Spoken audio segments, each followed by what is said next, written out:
श्री राधा गोविंदांच्या चरणी साष्टांग दंडवत करूया आणि आपल्या अभ्यासाच्या सुरुवात करूया. मग त्याची पुढची स्लाइड घेऊ. हा, श्रील प्रभुपाद यांच्या चरणी आपण दंडवत प्रणाम करून आपला अभ्यास सुरू करूया. हा, कालच्या आपण अध्यायात अभ्यासलं होतं. दुसऱ्या अध्यायामध्ये थोडक्यात आपण उजळणी करू सगळेजण, की आपण काय काय शिकलो पहा. तर आपण करुणासाठी कसं खंडन केलं, अर्जुनाला युद्ध करायचं नव्हतं, मग श्रीकृष्णाने कसं खंडन केलं त्याच्या गोष्टीचं, की आपण कोण आहोत, शरीर नाही आहोत, आपण आत्मा आहोत. मग आनंद नाही ही दुसरी समस्या त्याची होती. त्याचं कसं खंडन केलं, की आपण कर्मकांड किंवा ह्या कृतीमध्ये अडकण्यापेक्षा आपण काय केलं पाहिजे, आपलं नियत कर्म केलं पाहिजे. आणि असं कर्म आपल्याला काय करतं, एकतर उच्च लोकात स्थान देतं किंवा एकतर नियत कर्म केल्यामुळं आपल्याला राज्य उपभोगायला मिळेल. म्हणजे जे आपले सकाम कर्म असतात त्यांना कर्मकांड म्हणतात बरं का. आणि जे कृष्णाच्या संतुष्टीसाठी आपण करतो, तर मग तो काय होतो, कर्मयोग होतो बरं का. असं कर्म म्हणजे कृष्णाच्या संतुष्टीसाठी आपण जेव्हा आपलं नियत कर्म जे कृष्णांनी वेदांद्वारे सांगितले ते आपण केलं तर निश्चितच काय होईल, तो निष्काम कर्मयोग होतो, हे आपण ऐकलं. मग जे पाप होईल गुरु हत्येचं त्याच्याबद्दल आपण ऐकलं, की बुद्धीने आपण समजून घेतलं, की जेव्हा आपण कृष्णांच्या आनंदासाठी संतुष्टी प्रित्यर्थ एखादं आपलं कर्तव्य कर्म म्हणजे आपण कृष्णांच्या आनंदासाठी करतो, तेव्हा ते कसं असतं, तर त्याला ते आध्यात्मिक कर्म होतं किंवा कृष्ण भावना भावित कर्म होतं. म्हणजे त्याला भक्तियुक्त कर्म असं म्हणतात. म्हणजे ज्ञानाने किंवा बुद्धीने आपण जाणून घ्यायचं आणि त्याद्वारे कर्म करायचं. म्हणजे आपलं प्रिस्क्राईब ड्युटी काय होती अर्जुनासाठी, तर युद्ध करणं. मग हे बुद्धियोगाने त्यांनी जाणून घेणं आणि कर्म करणं, ह्यालाच म्हणायचं भक्तियुक्त कर्म. मग भक्ती ही नेहमी कशी शुभदा आहे, आनंददायी आहे आणि कशी आहे ती, तर पापांपासून आपल्याला मुक्त करणारी आहे, हो की नाही? म्हणजे भक्ती क्रिया ही काही पापदायी क्रिया नाही, तर ती आपल्याला पापांपासून मुक्त करते, आपली पाप नष्ट करणारी आहे भक्ती. अशी शुभदा आहे तिला म्हटलंय असं, किंवा मोक्षदायिनी म्हटलंय. मग त्यामुळं हे अर्जुनाच्या म्हणजे तिसऱ्या कारणाचं निराकरण असं पद्धतीने श्रीकृष्णांनी केलं. मग त्याचा जो गोंधळ झाला होता त्यासाठी मग त्याला काय सांगितलं, की आपण जसे गुरुकडे म्हणजे गुरूंकडे गुरु, साधू आणि शास्त्र यांचं आपण मदत घेतली पाहिजे. त्यांना शरण गेलं पाहिजे. आपल्याला जेव्हा अडचण येतात तेव्हा आपण जेव्हा यांच्या मार्गदर्शनाखाली ज्ञान प्राप्त करून आपण योग्य निर्णय घेतो, तर त्यावेळेला काय होतं, तर आपल्यावर भगवंताची कृपा होते. म्हणजे ते कसं होतं, भगवंतांच्या संतुष्टीसाठी कार्य होतं. म्हणून हृदय दृढ निश्चयाने काय केलं पाहिजे, भक्तांची सेवा म्हणजेच त्यांच्या आनंदासाठी भक्तिमय प्रेममय सेवा म्हणजेच काय, भगवंताच्या संतुष्टीसाठी केलेलं कर्म म्हणजेच युद्ध करणं आणि लढणं हे होतं अर्जुनासाठी. आणि ते त्यांनी करावं असं त्यांनी निराकरण केलं. मग स्थितधर मुनीची आपण वैशिष्ट्ये अभ्यासली, की शुद्ध दिव्य चेमध्ये तो कसा ते सगळं अभ्यासलं. मग पारिवारिक परंपरा नष्ट होतील याच्यासाठी आपण अभ्यासलं, की आदर्श असा आपण निर्माण करू शकतो स्वतःच्या म्हणजे कर्तव्य कर्म करून, की जेणेकरून येणाऱ्या पिढीला तो आदर्श ठरून आपण त्याच्या पदचिन्हांचं पुढची पिढी असते ते अनुसरण करते. तर त्यामुळे काही असं नाही होणार, की पारिवारिक परंपरा नष्ट होतील. तर जेव्हा एखादी व्यक्ती कृष्ण कर्मामध्ये दृढ होतं ना, तेव्हा त्याला ह्या भौतिक जगातल्या ह्या परंपरा, ह्या आवश्यकता किंवा अशी कर्म असतात, ती करायचीच जरुरी उरत नाही. म्हणजे इतकी कृष्ण भावना उच्च कोटीची आहे. म्हणजे हीच परमोच्च म्हणजे स्वरूप आहे कृष्ण भावनेचं. तर हे ह्या पद्धतीने आपण अभ्यासलं, की कशा पद्धतीने अर्जुनाच्या प्रत्येक म्हणजे युद्ध न करण्याच्या म्हणजे प्रत्येक कारणाचं निराकरण भगवंतांनी केलं. आता आपण आजच्या अध्यायात पुढील अभ्यास करा, की कसं कर्म केलं पाहिजे. आता भगवंत काय सांगतात पाहूया आपण. माझा अभ्यास आहे, की आपण कर्म त्यासाठी कर्म करायचं, कसं करायचं. काम कर्म म्हणजे काय आणि ज्ञान म्हणजे काय आहेत हे. काय कर्मयोग करायचं आपण. आणि मग एका नेता सामान्यांसाठी कसा आदर्श आहे. आणि मग आपला सर्वात मोठा शत्रू कोण आहे? तर हे आपण अभ्यासणार आहोत. आता आपण पुढे येऊ. हां. आता इथं ते अध्याय सुरू होतो. का सगळ्यांनी लक्ष दिलं म्हणजे खूप छान आहे हा अध्याय. म्हणजे सगळेच अध्याय खूप चांगले आहेत. पण इतकं छान शास्त्र हे उलगडत भगवंत. आणि खरं तर सगळ्यांना असं वाटतं, हो की नाही, की आध्यात्मिक भक्ती म्हणजे काय, रिटायर्ड जातो पाण्यामध्ये किंवा मग जे रिकामे बसलेले असतात घरामध्ये, मग त्यांना सांगतात तुम्ही भगवत भक्ती वगैरे करा. असं आपण बघतो ना, समाजामध्ये जे भौतिकतेमध्ये रमलेले असतात ते लोक असं म्हणतात ना, किंवा असं म्हणतात, की की हां, म्हणजे ज्याला रिकामे लोक आहेत त्यांना ठीक आहे आपलं. म्हणजे आपल्या बोलीभाषेत म्हणतात, की तुम्ही आपलं देवाचा जप करा, भगवत भक्ती करा, भजन करा असं. पण असं नाहीये बरं का. म्हणजे तेच आपण सगळं शिकणार आहोत. म्हणजे आपण प्रत्येक कर्म आपलं भगवंतांच्या संतुष्टीसाठी केलं आणि आपल्या मानवी जीवनाचं उद्दिष्ट काय आहे? तर हेच आहे, की भगवंतांची संतुष्टी किंवा श्रीकृष्णांच्या आनंदासाठी कर्म करणं, त्यांची भक्तिमय प्रेममय सेवा करणं. का तर आपण त्यांचे नित्य अंश आहोत. म्हणजे आपण जे अभ्यासलं होतं ना उदाहरण, की आपण त्यांचे कसे आहोत तर सहयोगी आहोत. म्हणजे सहयोगी अंश आहोत थोडक्यात. म्हणजे काय की एखाद्या यंत्राचा भाग आहेत आणि ते काय असतात त्याचे सहयोगी त्या यंत्राचे भाग असतात ना, असे आपण आहोत भगवंतांचे. मग जेव्हा भगवंतांची संतुष्टी होणार तेव्हा निश्चितच आपली आणि आपल्या जीवनातील सगळ्या समस्या म्हणजे जे काही असतील त्या त्यांचं निराकरण तर होणारच आहे आणि आपली संतुष्टी होणार आहे. मग हा भाग आपण इथे लक्षात घ्यायला हवा. जसं झाडाच्या मुळाला पाणी घातलं, की कसं सगळीकडं म्हणजे पानं, फुलं, खोडांना जाणार आहे. म्हणजे कोण आहेत ते सहयोगी आहेत, हो की नाही? आणि तेच जर झाडाच्या एका पानाने ठरवलं, की मी फक्त माझंच पोषण करेन, तर ते दुखून जाईल. म्हणजे त्याला ते शक्य होणार नाही. ह्याच्यासारखंच आपलं जीवन. आपलं आपण ठरवतो ह्या भौतिक प्रकृतीमध्ये येऊ आपण आणि मग आपलं भगवंताशी असलेलं नात्यातलं विस्मरण होतं बरं का. आणि मग आपण काय करतो आपल्या इंद्रिय तृप्तीमध्ये लिप्त होतो आणि स्वतःला आपण 4 गोष्टी करतो. हे मानतो. म्हणजे आपण आपल्या मित्र म्हणजे अहंकार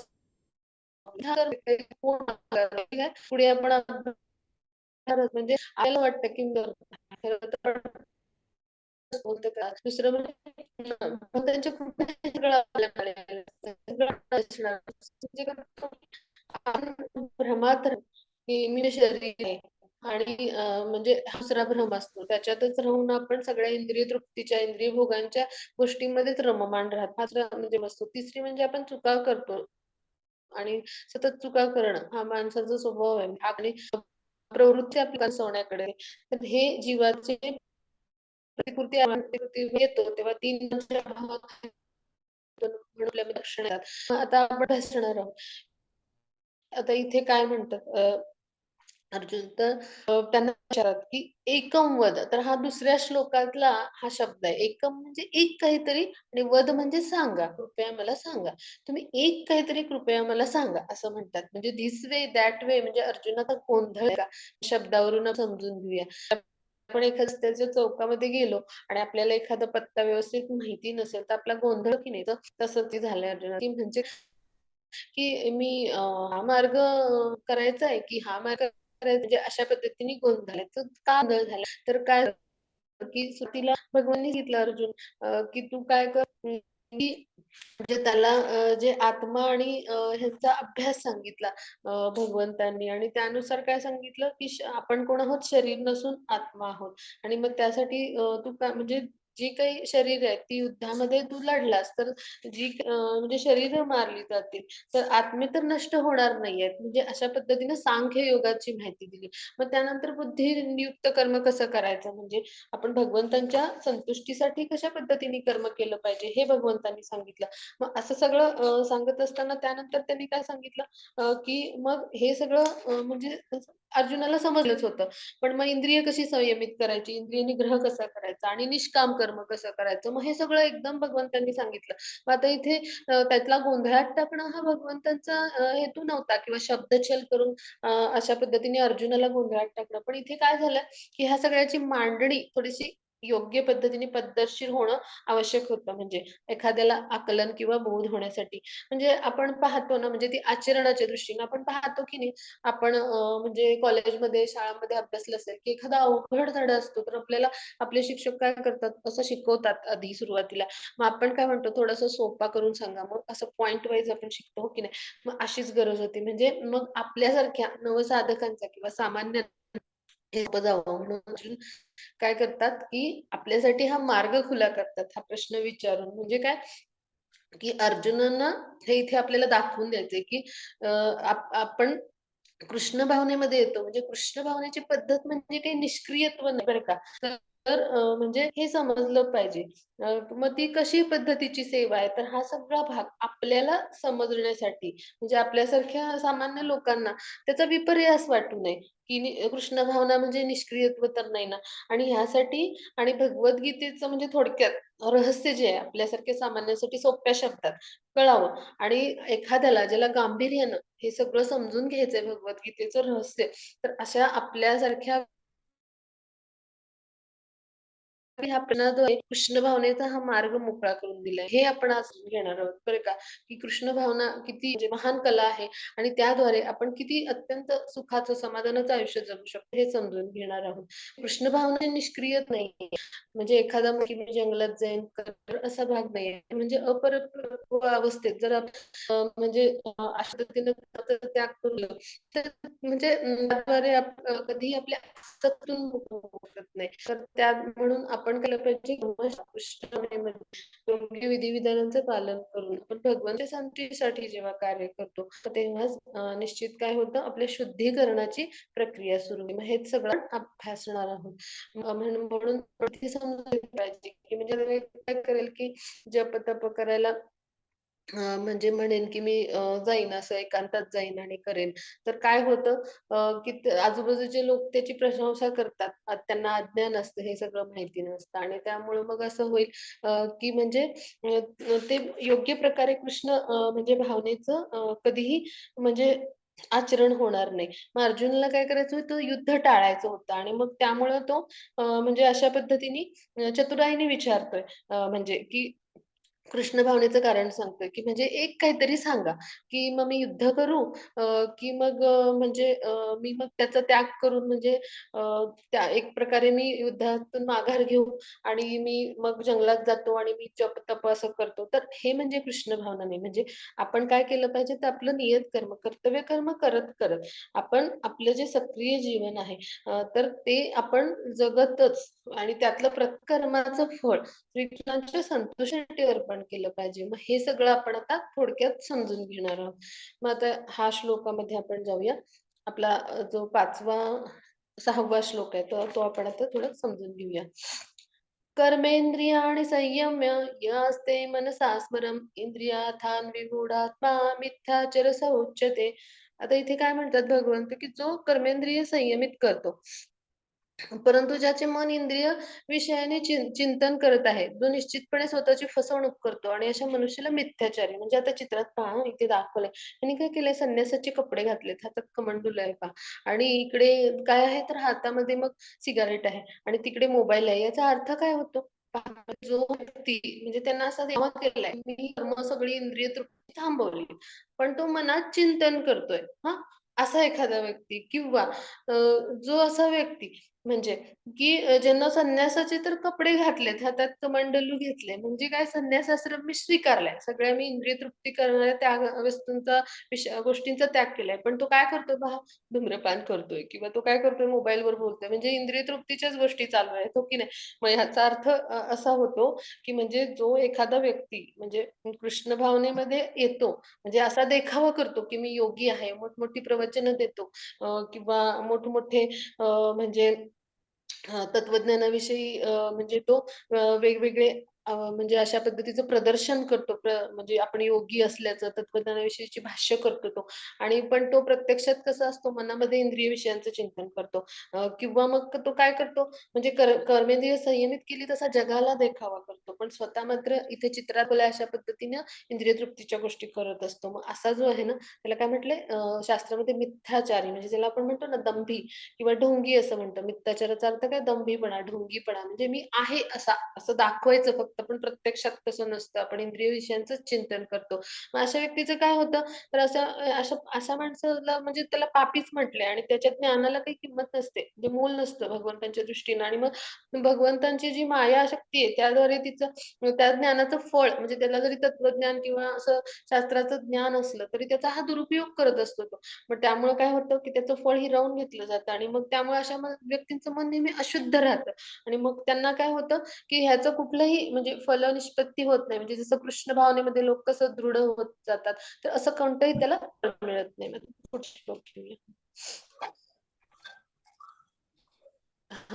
आता आपण गोष्ट अभ्यासूया ही. म्हणजे काय की हे शिकण्यासाठी आपण ही भागवतातली गोष्ट हे महाराज आहेत, जे अर्जुनाचे पूर्वज आहेत, ज्यांच्यावरून भारत हे नाव आलं. तर त्यांनी काय केलं असं संन्यास धर्म स्वीकारला. म्हणजे संन्यासाश्रमात गेले ते. आपली सगळी राज्याची जबाबदारी सोपवून इथं म्हणजे म्हणजे अ, आपल्या सगळ्या वंशावर ते गेले.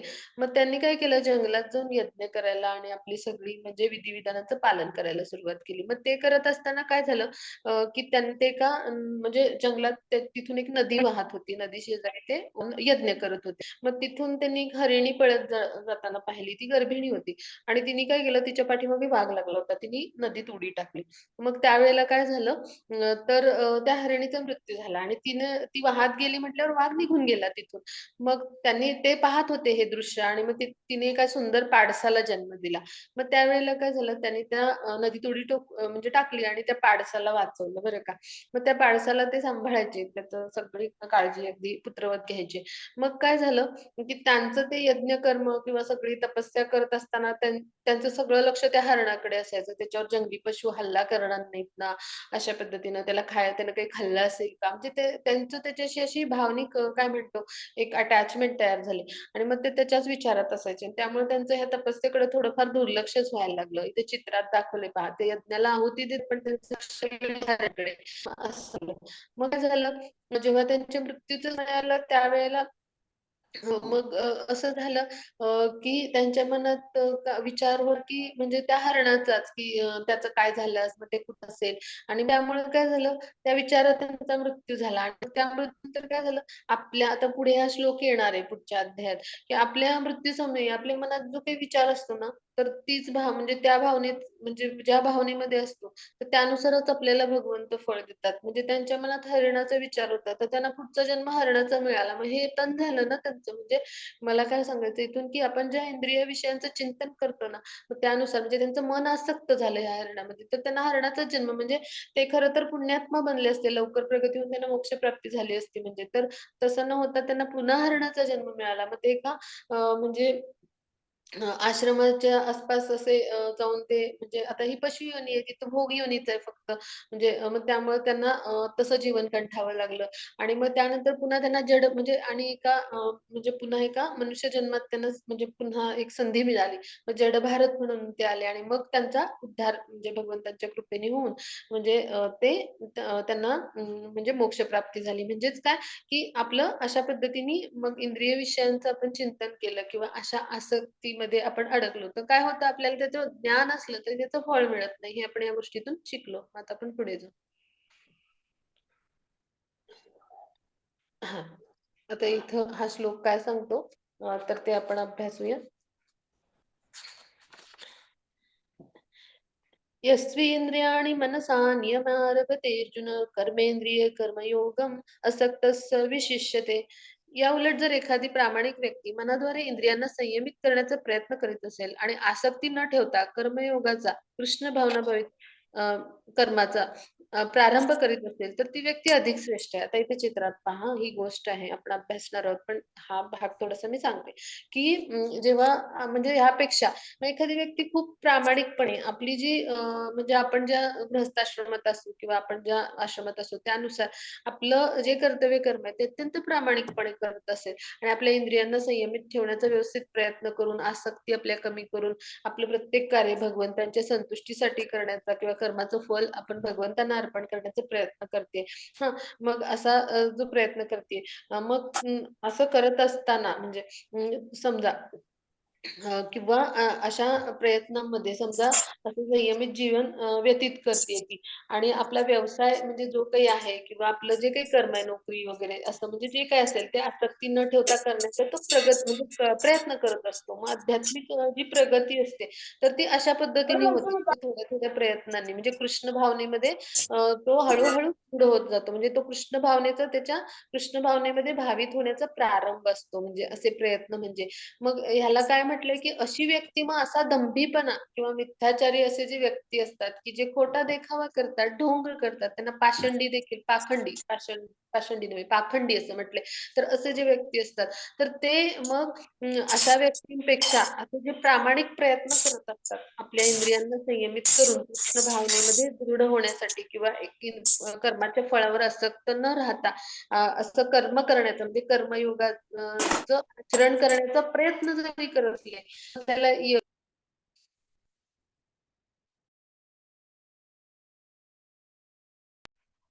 तर अशा पद्धतीने ज्यावेळेला कर्म करत असते, तर ते अत्यंत सर्वश्रेष्ठ किंवा अधिक सर्वश्रेष्ठ आहे अशा पाखंडी किंवा ढोंगी व्यक्तीपेक्षा असं म्हटलंय. म्हणजे इथे काय चित्रात दाखवलंय पहा, ही जगन्नाथपुरीचे हे ची गोष्ट आहे. जगन्नाथपुरीचे जे राजे होते रुद्र तर त्यांना चैतन्य महाप्रभू हे भक्तांचे काही वर्षापूर्वी अवतार होऊन गेले. तर त्यांची भेट घ्यायची होती. ते संन्यासी होते. मग त्यांनी त्यांची भेट मागितली अद्वैत आचार्यांच्या थ्रू. तर त्या अद्वैत आचार्य म्हणून त्यांचे जे शिष्य होते त्यांच्या मार्गाने. तर मग काय झालं त्यांनी नाकारली भेट.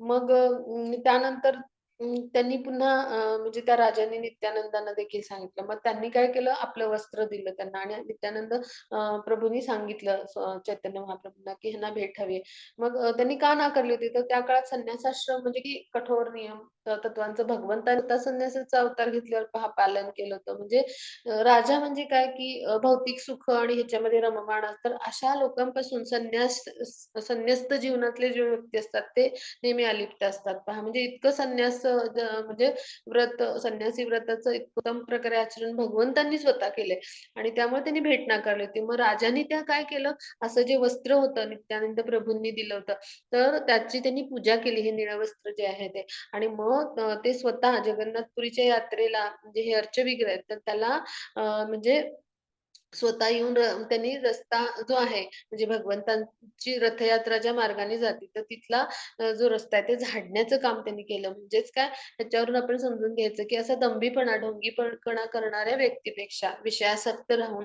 एखादा व्यक्ती प्रामाणिकपणे म्हणजे रस्त्यावर म्हणजे एखाद्या मार्गावर जर झाडू जरी मारणारा तो प्रामाणिक कर्मचारी असेल, तर तो कितीतरी अधिक पटीने श्रेष्ठ आहे पहा. तर हा भाग आपण इथून समजून घेतला. म्हणजे आपण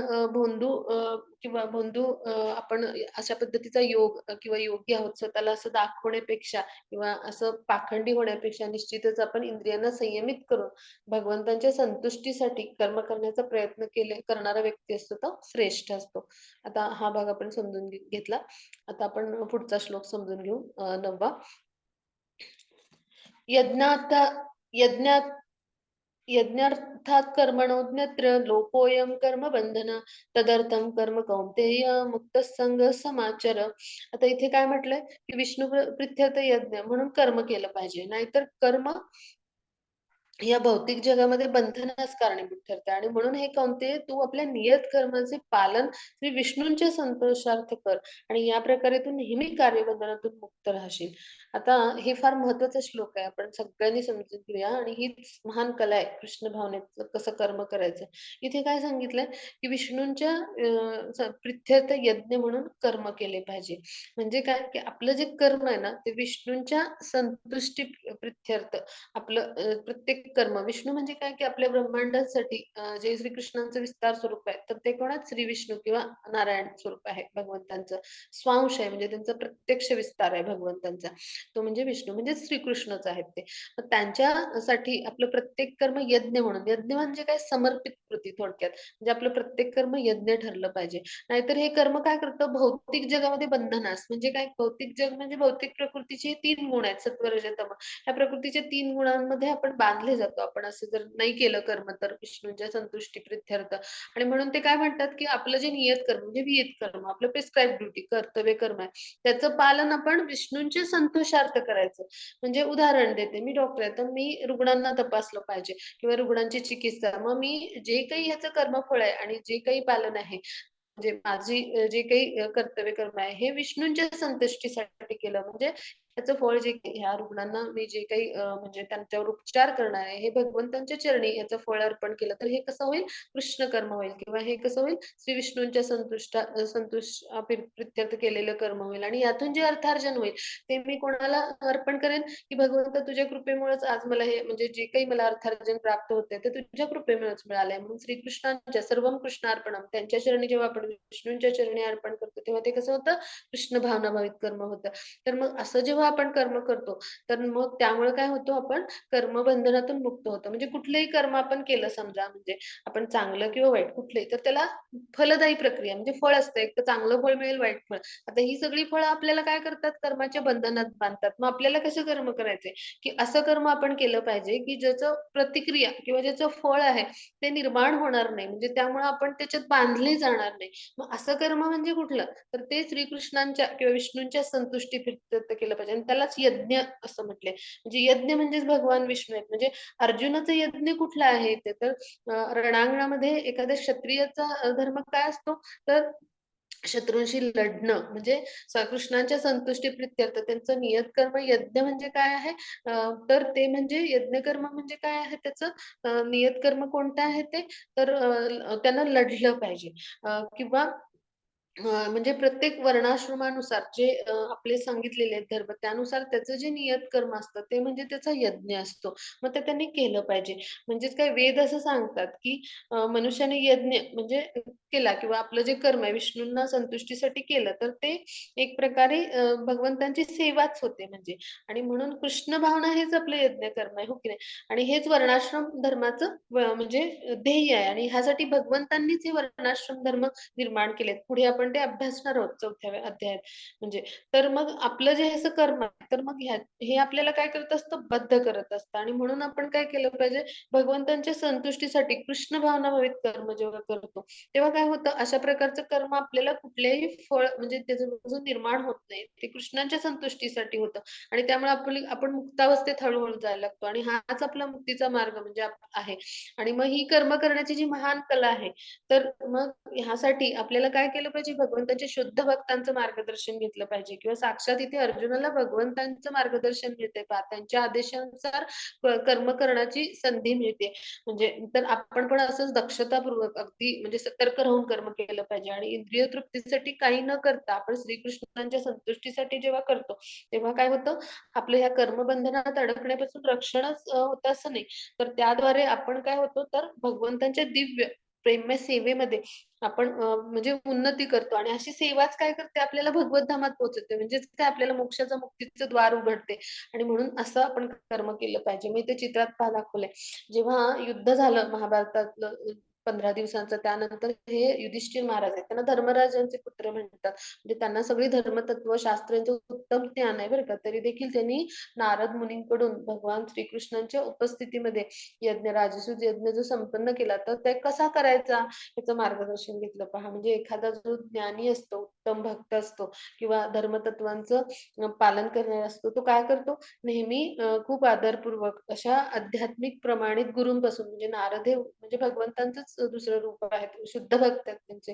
तर मग त्यांच्याकडून त्यांनी मार्गदर्शन घेतलं आणि त्याद्वारे त्यांनी आपलं कार्य म्हणजे यज्ञ कार्य भगवंतांच्या संतुष्टीसाठी केलं. मग अगदी असंच आपण ह्या गोष्टींचा आदर्श ठेवून आपण असं कर्म करण्याचा प्रयत्न केला पाहिजे. आता आपण पुढे जाऊया.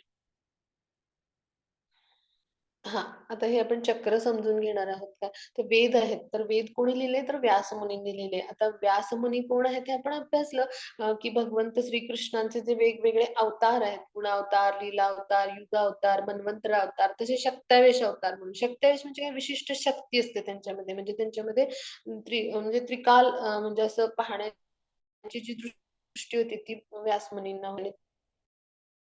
भगवंतांनी आपल्याला वेद दिले. मग आपण काय की म्हणजे वेगवेगळे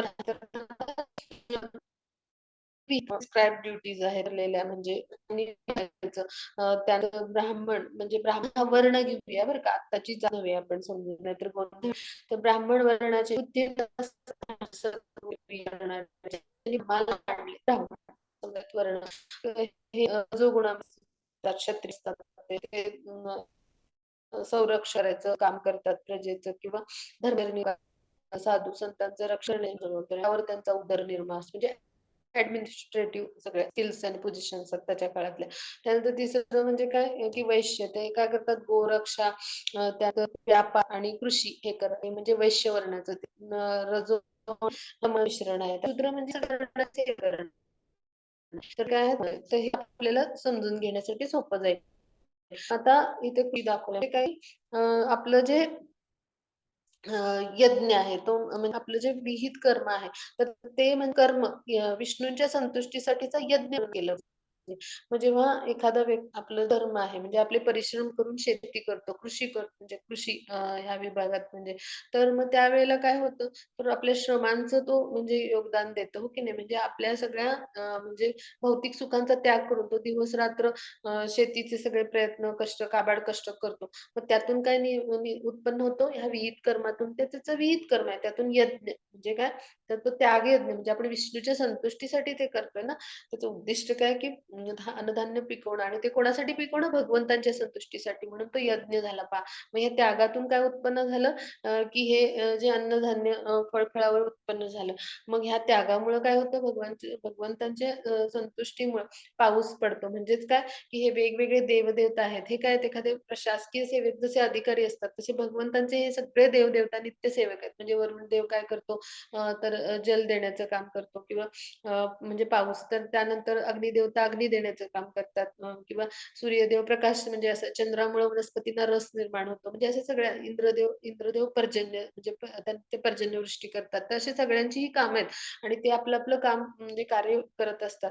मग काय होतं की जेव्हा प्रजापतींनी निर्माण केली ही सृष्टी, तेव्हा त्यांनी काय सांगितलं की यज्ञ करण्यासाठी जी आवश्यकता असते त्या गोष्टींचा पुरवठा या भौतिक प्रकृतीमध्ये त्यांनी केला आणि त्या त्या ते यज्ञ करा तुम्ही आणि ह्या सगळ्या आवश्यकता तुमच्या त्यासाठी ज्या काही आवश्यकता आहेत, भौतिक गरजा त्या पूर्ण करण्यासाठी ह्या सगळ्या प्रकृतीची निर्मिती केली आणि त्याद्वारे हे सगळे देवदेवता आहेत त्यांना अधिकारी म्हणजे असं त्यांनी ते सेवक आहेत भगवंतांचे, त्यांना त्यांनी नेमलं आणि त्याद्वारे आपल्याला या सगळ्या गोष्टींचा पुरवठा असतो. मग त्यामुळे काय पाऊस पडतो यज्ञ केल्यामुळं. मग त्यामुळे एक धान्य निर्माण होतं आणि जे धान्य निर्माण होतं ते फळं, अन्नधान्य ते आपण शिजवतो आणि ते आपण अन्न शिजवून असं भगवंतांना जेव्हा अर्पण करतो आणि त्यांना अर्पण केलेलं अन्न म्हणजे त्यांनी ग्रहण केलेलं अन्न आपण जेव्हा त्यांचं उच्चिष्ट आपण प्रसाद म्हणून ग्रहण करतो, तेव्हा काय होतं? तर आपली शुद्धी होते. आता हे आपण पुढे अभ्यासणार आहोत. म्हणजे ह्याचं महत्त्व काय आहे? आता आपण पुढे जाऊया. हां. वेदामध्ये सांगितल्याप्रमाणे यज्ञ केल्याने सर्व क्रिया शुद्ध होतात. आहार शुद्ध, शुद्धी, सत्व शुद्ध, वा स्मृती, स्त्रीलिंगे, विप्रमोक्ष. यज्ञ केल्याने मनुष्याचा आहार शुद्ध होतो आणि शुद्ध आहार ग्रहण केल्याने त्याचे जीवन शुद्ध बनते. जीवनशुद्धीमुळे स्मृतीमध्ये अतिसूक्ष्म वृत्तींचे शुद्धीकरण होते आणि जेव्हा स्मृती शुद्ध होते, तेव्हा मनुष्य मोक्ष मार्गाबद्दल विचार करू शकतो आणि ह्या सर्वांची परिणिती वर्तमान समाजामध्ये आवश्यक असणाऱ्या कृष्ण भावनेमध्ये होते. म्हणजेच काय आहार सत्वगुणयुक्त किंवा शुद्ध असण्याचं महत्त्व किती आहे पहा. म्हणजे काय, की जेव्हा आपण असा यज्ञ करतो आणि यज्ञ म्हणजे काय भगवंताच्या संतुष्टीसाठी आपण कर्म केलं पाहिजे आणि किंवा त्या कर्माचं फळ आपण त्यांना अर्पण केलं पाहिजे अशी समर्पित कृती. हरे कृष्ण. आता येतोय आवाज माझा? कदाचित थोडंसं इंटरनेट इश्यू राहतो इथे. हां. हरे कृष्ण येतोय तर मला. मग हां, हां, हां. मग असा जेव्हा आपण भगवंतांना आपण अर्पण करतो, म्हणजे जे काही आपल्याला निसर्गातून मिळतं पहा, म्हणजे ह्या देवदेवतांच्या कृपेमुळे आपल्याला सगळं हे मिळत असतं.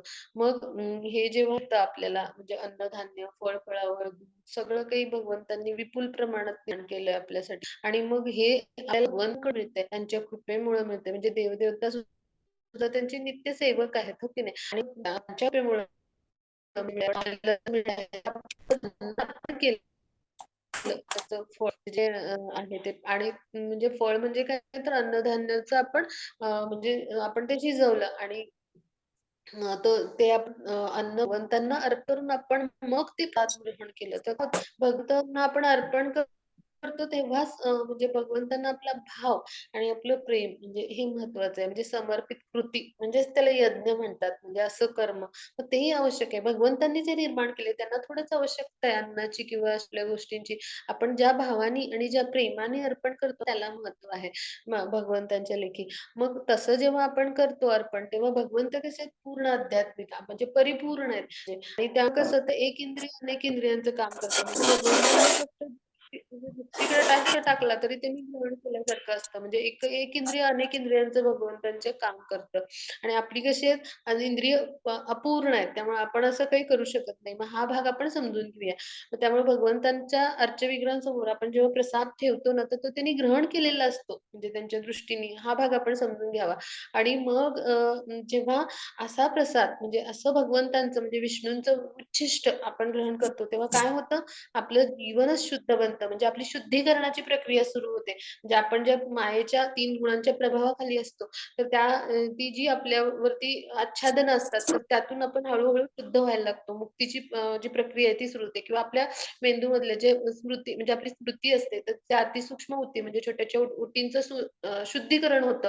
म्हणजेच काय, की आपलं भगवंतांची जे विस्मरण झालेलं नातं आहे ना, ते आपलं जागृत व्हायला लागतं आणि मग काय होतं आपण भक्ती मार्गावर, मोक्षाच्या मार्गावर म्हणजे दृढ व्हायला लागतो आणि अशा पद्धतीने भगवंतांची भक्तिमय, प्रेममय सेवेमध्ये येतो, कृष्ण भावनेमध्ये येतो आणि हे वर्तमान समाजासाठी याची सगळी परिणिती म्हणजेच काय कृष्ण भावनाभरित कर्म आणि कृष्णांच्या संतुष्टीसाठी कार्य करणं, हे आपल्या वर्तमान समाजासाठी आवश्यक आहे. मग आत्ताच्या समाजामध्ये आपल्यासाठी यज्ञ कोणता आहे कलियुगामध्ये सांगितलाय? तर नाम संकीर्तन यज्ञ. म्हणजे काय की भगवंतांच्या पवित्र महामंत्राचा जप हाच आत्ताचा संकीर्तन यज्ञ. म्हणजे आपल्याला या कलियुगात धकाधकीच्या जीवनात असा यज्ञ किंवा हे सगळं म्हणजे शक्य नाही म्हणजे.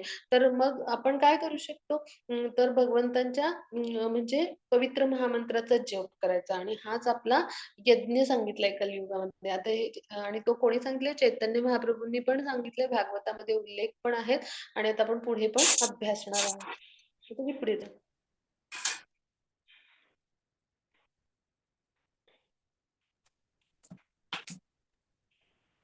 हां.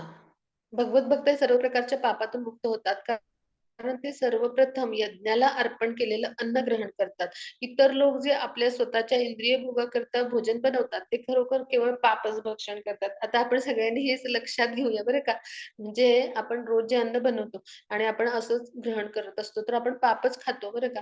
हे कसं? तर आता ह्या सगळ्या वनस्पतींना सुद्धा म्हणजे म्हणजे त्यांच्यामध्ये पण जीव आहे ना, दोज आर लिव्हिंग बीइंग्ज ना, हो की नाही? तर मग आपण ह्यांना खातोय म्हणजे अगदी शाकाहारी जे लोक आहेत, म्हणजे त्यांनी हा भाग समजून घ्यावा, की आपण शाकाहारी जरी असलो, तरी आपण या वनस्पतींना एक प्रकारे खातोय म्हणजे पापच भक्षण करतोय. म्हणून आपण काय केलं पाहिजे? भगवंतांना अन्न म्हणजे अर्पण केलं पाहिजे आणि त्यांनी ग्रहण केलेलं अन्न आपण त्यांचं उच्छिष्ट जेव्हा आपण प्रसाद म्हणून ग्रहण करू ना, तेव्हा आपण काय होऊ, ह्या सगळं सर्व जी भौतिक प्रकृतीमध्ये आपण येतो आणि वेगवेगळे कर्म आपण करतो, ज्या गुणांच्या प्रभावाखाली असतो त्यानुसार. तर ह्यांच्या ज्या पाप किंवा जी ते कर्म तरी पण त्या बंधनात आणले जातो. तर ह्या सगळ्यापासून आपण मुक्त होतो आणि म्हणून आपण स्वतःच्या इंद्रिय भोगाकरता म्हणजे आपल्या जिभेची चोचले आपण म्हणतो की नाही, तर म्हणजे आपले वेगवेगळे पदार्थ आपण बनवतोय आणि ते खातोय. तर मग ते पाप आहे आणि मांसाहार करतात ते तर त्यापेक्षा भयंकर आहे. म्हणजे काय, की मांसाहार करतो म्हणजे काय करतो आपण पुढे ते येणारच आहे.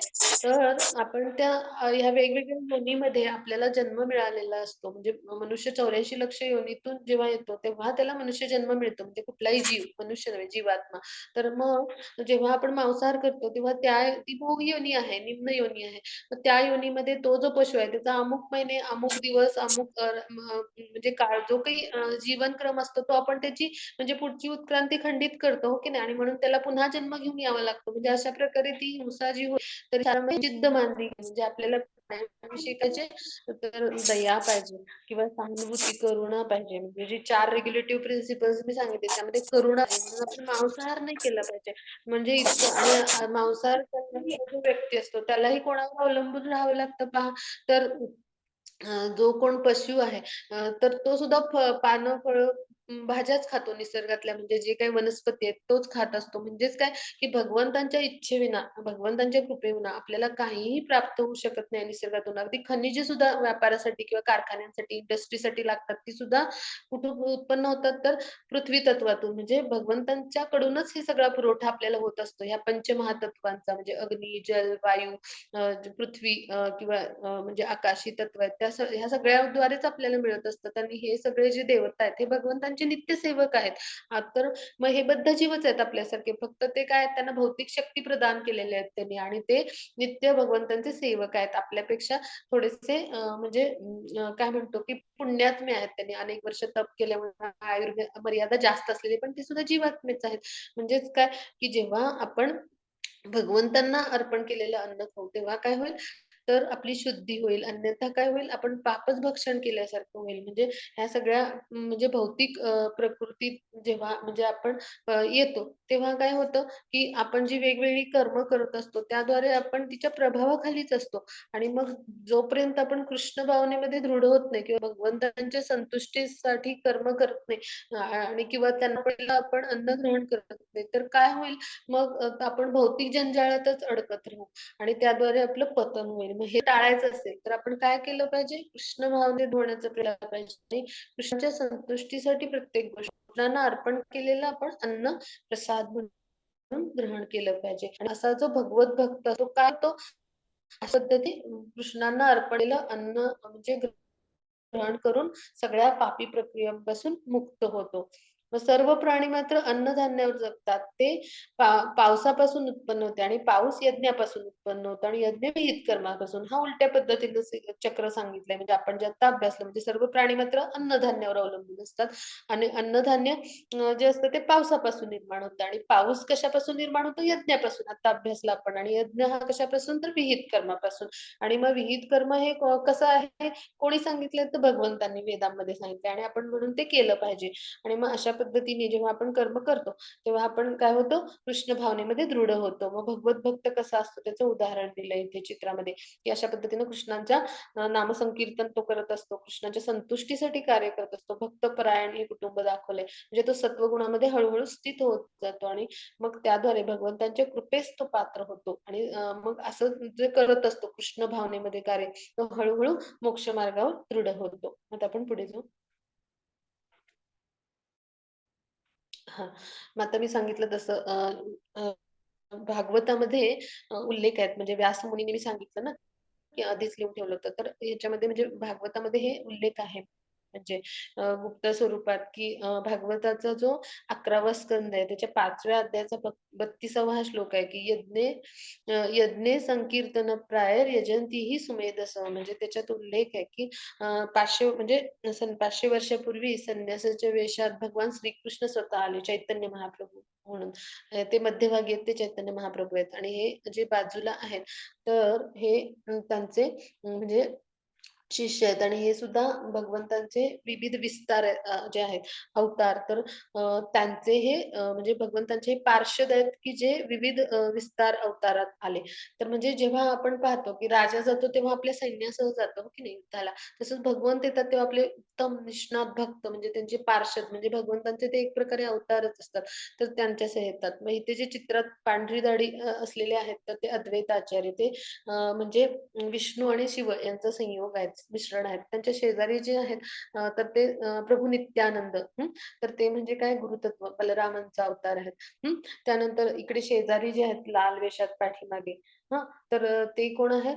तर ते गदाधर आहेत. तर ते म्हणजे राधा-राणींचा विस्तार आहेत आणि हे जे हात जोडलेले आहेत तर ते श्रीवास आहेत, पंडित श्रीवास. म्हणजे ते कोण आहेत? तर नारद मुनींचा अवतार आहेत. म्हणून हा पंचतत्व प्रणाम मंत्र आहे. जय श्री कृष्ण चैतन्य प्रभू नित्यानंद श्री अद्वैत गदाधर श्रीवासादि गौर भक्तवृंद. म्हणजे काय की ह्या पंचतत्वांना म्हणजेच काय हे महान आचार्य आहेत आपल्या गुरु शिष्य परंपरेतले ब्रह्मा वैष्णव गौडीय परंपरेतले आपण जी अभ्यासली गुरु शिष्य परंपरा तर त्याच्यातले आणि मग त्यांना आपण प्रणाम करून त्यांचे आशीर्वाद घेऊन म्हणजे त्यांच्याविषयी कृतज्ञता व्यक्त करून जर आपण महान आचार्यांना वंदन करून आपण हरे कृष्ण, कृष्ण कृष्ण हरे हरे, हरे राम, राम राम हरे हरे हा जो जप आहे, हा जर केला तर तो आपला काय होईल संकीर्तन यज्ञ होईल या कलियुगासाठी. आणि हा यज्ञच आपण कलियुगामध्ये करणं म्हणजे भगवंतांच्या पवित्र महामंत्राचा आपण जप करणं कलियुगामध्ये आवश्यक आहे, की जो आपला यज्ञ ठरेल आणि जे भगवंतांच्या संतुष्टीसाठी केलेलं कार्य ठरेल. आता आपण पुढे जाऊया. हां. मग हा आपला जो जप आहे तो करण्यापूर्वी आपण काय करायचं, हा पंचतत्व प्रणाम मंत्र म्हणायचा. म्हणजे माला आपण 108 मण्यांची जी करतो, त्याआधी आपण काय म्हणायचं, जय श्री कृष्ण चैतन्य प्रभू नित्यानंद, श्री अद्वैत गदाधर श्रीवासादि गौर भक्तवृंद आणि त्यानंतर आपली 108 मण्यांची माला करायला सुरुवात करायची. मी दाखवते आपल्याला हां. तर आपण काय करायचं, तर ही जी माला आहे 108 मण्यांची आपली, तर ही घ्यायची अशी आणि जय श्री कृष्ण चैतन्य प्रभू नित्यानंद श्री अद्वैत गदाधर श्रीवासादि गौरभरुंद असं म्हणून आपल्या दोन मधली जी बोटं आहेत त्याच्यावर ही माला घ्यायची आणि अंगठ्यानी आपल्या म्हणजे हे तर्जनीचं बोट वगळायचं आणि अंगठ्याने एक एक मणी पुढे सरकवायचा आणि आपली जेव्हा माळ अशी पूर्ण होते ह्या नामाचा जप करून 108 वेळा, तेव्हा काय करायचं अशी माळ आपण फिरवून घ्यायची पुन्हा. हा मेरुमणी ओलांडायचा नाही मधला, त्याला कृष्णमणी म्हणतात. ते कृष्ण आहेत आणि हे मणी म्हणजे काय भगवंतांचे म्हणजे हे ह्या गोपिका आहेत असं म्हटलंय त्यांना उपमध्ये आणि त्यामुळे आपण एक एक मणी ओलांडत राहायचा. तर अशा पद्धतीनं भगवंतांच्या पवित्र महामंत्राचा आपण जप करू शकतो. आणि मग ह्याच्या विशेष भगवद्गीतेमध्ये काय उल्लेख आहे तर यज्ञानाम जप यज्ञोस्मी म्हणजे 10वा जो अध्याय आहे त्याच्या 25व्या श्लोकामध्ये यज्ञानाम जप यज्ञोस्मी म्हटले म्हणजे काय की भगवंतांनी आपल्या विभूती म्हणजे ऐश्वर्य सांगितलेत वेगवेगळे तर त्याच्यामध्ये काय सांगितलंय तर सर्व प्रकारच्या यज्ञामधला जप यज्ञ हा काय आहे तर म्हणजे मी प्रत्यक्ष स्वतः आहे असं सांगितलंय म्हणून आपण काय केलं पाहिजे भगवंतांच्या पवित्र महामंत्राचा जप केला पाहिजे आणि हाच आपला यज्ञ असेल सर्वश्रेष्ठ आणि त्याद्वारे भगवंतांचा आपण सहवास अनुभवू शकू. हा भाग आपण इथं समजून घेतला म्हणजे भगवंतांचं कसं आहे नाम रूप गुण लीला ह्या वेगवेगळ्या अवतारात भगवंत कुठेही परिपूर्णच असतात. म्हणजे आपण भगवद्गीता अभ्यासतो म्हणजे भगवंतांनाच अभ्यासतो म्हणजे शास्त्र म्हणजे काय भगवंतांचं परिपूर्ण रूपच आहे. म्हणजे जिथं कुठं भगवंतांचा उल्लेख असतो ना नामामध्ये, रूपामध्ये, लीलामध्ये वेगवेगळ्या कथा आपण ऐकतो. तिथे प्रत्यक्ष भगवंत परिपूर्ण आहेत ते. त्यामुळं ते तिथं उपस्थितच असतात. हा भाग आपण समजून घेतला पाहिजे. म्हणजे भगवंतांचं जेव्हा नाम घेतो, तेव्हा प्रत्यक्ष भगवंतांचा आपण सहवास करत असतो. हा भाग आपण समजून घेतला. आता इथे पुढे काय म्हणले श्लोकात, म्हणून कर्मफलावर आसक्ती न ठेवता मनुष्याने कर्तव्य म्हणून कर्म केले पाहिजे. कारण अनासक्त होऊन कर्म केल्याने त्याला परमेश्वर प्राप्ती होते. म्हणून आपण काय केलं पाहिजे, कर्मफळावर आसक्ती नाही ठेवायची. म्हणजे काय, आपण जे कर्म करतो, आपलं नियत कर्म, कर्तव्य कर्म, ते काय करायचं मनुष्यानं असं असं म्हणजे जे कर्म आहे, त्याचं फळ आहे, ते भगवंतांना अर्पण केलं पाहिजे. म्हणजे त्याच्यावर अनासक्त होऊन म्हणजेच काय, त्याची आसक्ती त्यागायची आपण. म्हणजे तो यज्ञ होतो, हो की नाही? आणि मग असं जे कर्म आहे ते भगवंतांच्या संतुष्टीसाठी आपण केलं, त्यांना अर्पण केलं त्याचं फळ त्या कर्माचं, तर त्याला निश्चितच काय होते, परमेश्वराची प्राप्ती होते. म्हणजे भगवंतांची कृपा प्राप्त होते. मग इथे श्रील प्रभुपाद दाखवले चित्रामध्ये. त्यांनी काय केलं, भगवंतांच्या पवित्र महामंत्राचा प्रसार किंवा कृष्ण भक्तीचं जे विज्ञान आहे किंवा हे वैदिक ज्ञान आहे, याचा प्रसार आणि प्रसार केला पहा. आणि त्यांना कुठल्याही फळाची अपेक्षा नव्हती. जे काही आहे म्हणजे कर्म त्यांनी कृष्णांच्या संतुष्टीसाठी, कृष्णांची सेवा म्हणून त्यांच्या आनंदासाठी म्हणजे त्यांची भक्तिमय प्रेममय सेवा. भक्ती म्हणजे काय डिव्होशनल सर्व्हिस म्हणजे काय तर आपण केलेली समर्पित सेवा. मग भक्तिमय प्रेममय सेवा म्हणजेच काय आपण कृष्णांच्या संतुष्टीसाठी जेव्हा कार्य करतो तेव्हा ती सेवा होते आणि अशा पद्धतीनं आपण भक्ती मार्गावर दृढ होतो आणि त्याद्वारे आपल्याला मोक्ष म्हणजेच परमेश्वराची प्राप्ती होते. मग अगदी असंच त्यांनी म्हणजे अनेक लोकांना म्हणजे मार्गदर्शन केलं, ज्ञान दिलं आणि त्याद्वारे पहा कितीतरी शिष्य हजारो लाखो बनले आणि असे सगळे त्यांचे विविध देशांमध्ये सगळीकडे भक्त आहेत आणि अशा पद्धतीने त्यांना कसं भगवत भक्तीमध्ये आणता येईल किंवा त्यांना कसं मोक्षाच्या मार्गावर अग्रेसर करता येईल.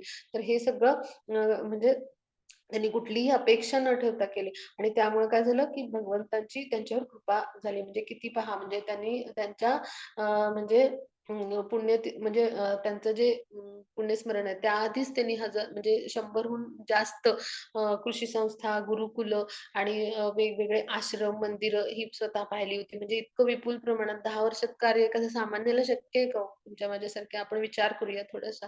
आणि परदेशात की ज्यांना कृष्ण म्हणजे काही माहिती नाहीत, अशा लोकांना भगवत भक्ती सांगणं आणि त्यांना मोक्षाच्या मार्गाला नेणं म्हणजे केवढी मोठी गोष्ट आहे, हो की नाही? मग असे जे असतात, अनासक्त होऊन कर्म करतात, त्यांना परमेश्वर प्राप्ती होते. त्यांच्यावर परमेश्वराची कृपा होते. आता आपण पुढे जाऊया.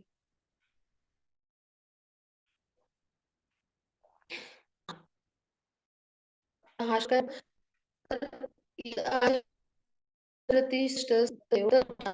प्राणायाम करून ते म्हणजे की श्रेष्ठ जे करताय अनुसरण सामाजिक आपण त्यांनीच आदर्श घालून त्यांना जग म्हणजे काय की स्त्री व्यक्ती काय करतात सांगितलंय की शास्त्रामध्ये काय सांगितलं की एखादी व्यक्ती जी असते आचार्य म्हणून शिक्षक म्हणून तिने काय केलं पाहिजे म्हणजे तर किंवा एखाद्या म्हणजे शास्त्रांचं अनुसरण शास्त्रमत आचरण किंवा शास्त्रांचं काय केलं पालन केलं. आणि म्हणजे त्यांना आदर्श शिक्षक व आचार्य म्हणता येईल, हो की नाही? आता एखादी व्यक्ती धूम्रपान करते आणि त्यांनी सांगितलं की लोकांनी धूम्रपान हे शरीरासाठी नका. तर काही म्हणजे आपण हरे नीती कृष्ण माताजी, क्षमा असावी. आवाज खूप ब्रेक हरे व्हायला कृष्ण. लागला आता. ओके. मी एक काम करते, व्हिडिओ ऑफ देतो. हा माताजी, चालेल. हरे कृष्ण. हां. मग एखादी आता येतोय आवाज माझा? हरे कृष्ण. हरे कृष्ण, हो येतोय माताजी. मग एखादी व्यक्ती म्हणजे जेव्हा आपल्या सगळ्या म्हणजे आचरण जे आहे आपलं, तर तिथे योग्य नीती-नियमांचं, विधी-विधानांचं स्वतः आधी आचरण करते आणि त्याच वेळी काय करतात, आपल्यासारखे जे सामान्य जन असतात, ते त्यांचं अनुसरण करत असतात, बरं का. म्हणजे असे जे आदर्श आपण म्हणतो ना, आयडॉल किंवा आयकॉनिक पर्सनॅलिटी, तर त्यांच्यावर आपण सामान्य जन असतो, तर म्हणजे त्यांचं अनुकरण करत असतो. म्हणजे काय की घरातले एखादे ज्येष्ठ आहेत, जबाबदार व्यक्ती किंवा एखाद्या राज्याचा प्रशासक किंवा एखादा म्हणजे जो उच्च पदावर व्यक्ती आहे किंवा उत्तम राजकीय नेता आहे समजा, असं आपण समजू. पूर्वीच्या काळी राजे होते. असे जे होते ते म्हणजे उच्च पदावर असणारं म्हणजे राजा हे पद होतं. तर मग त्यांचं जे अनुकरण म्हणजे करतात लोक आपल्यासारखे सामान्य जन. त्यांचं आचरण असं हवं, अत्यंत शुद्ध आणि शास्त्रसंमत हवं, हो की नाही? म्हणजे जी नैतिक मूल्य आहेत किंवा जी आचरण मूल्य आहेत, त्यांचं त्यांनी आचरण केलेलं असलं पाहिजे आणि तेव्हा काय करतात सामान्य जन त्यांचं अनुकरण करत असतात.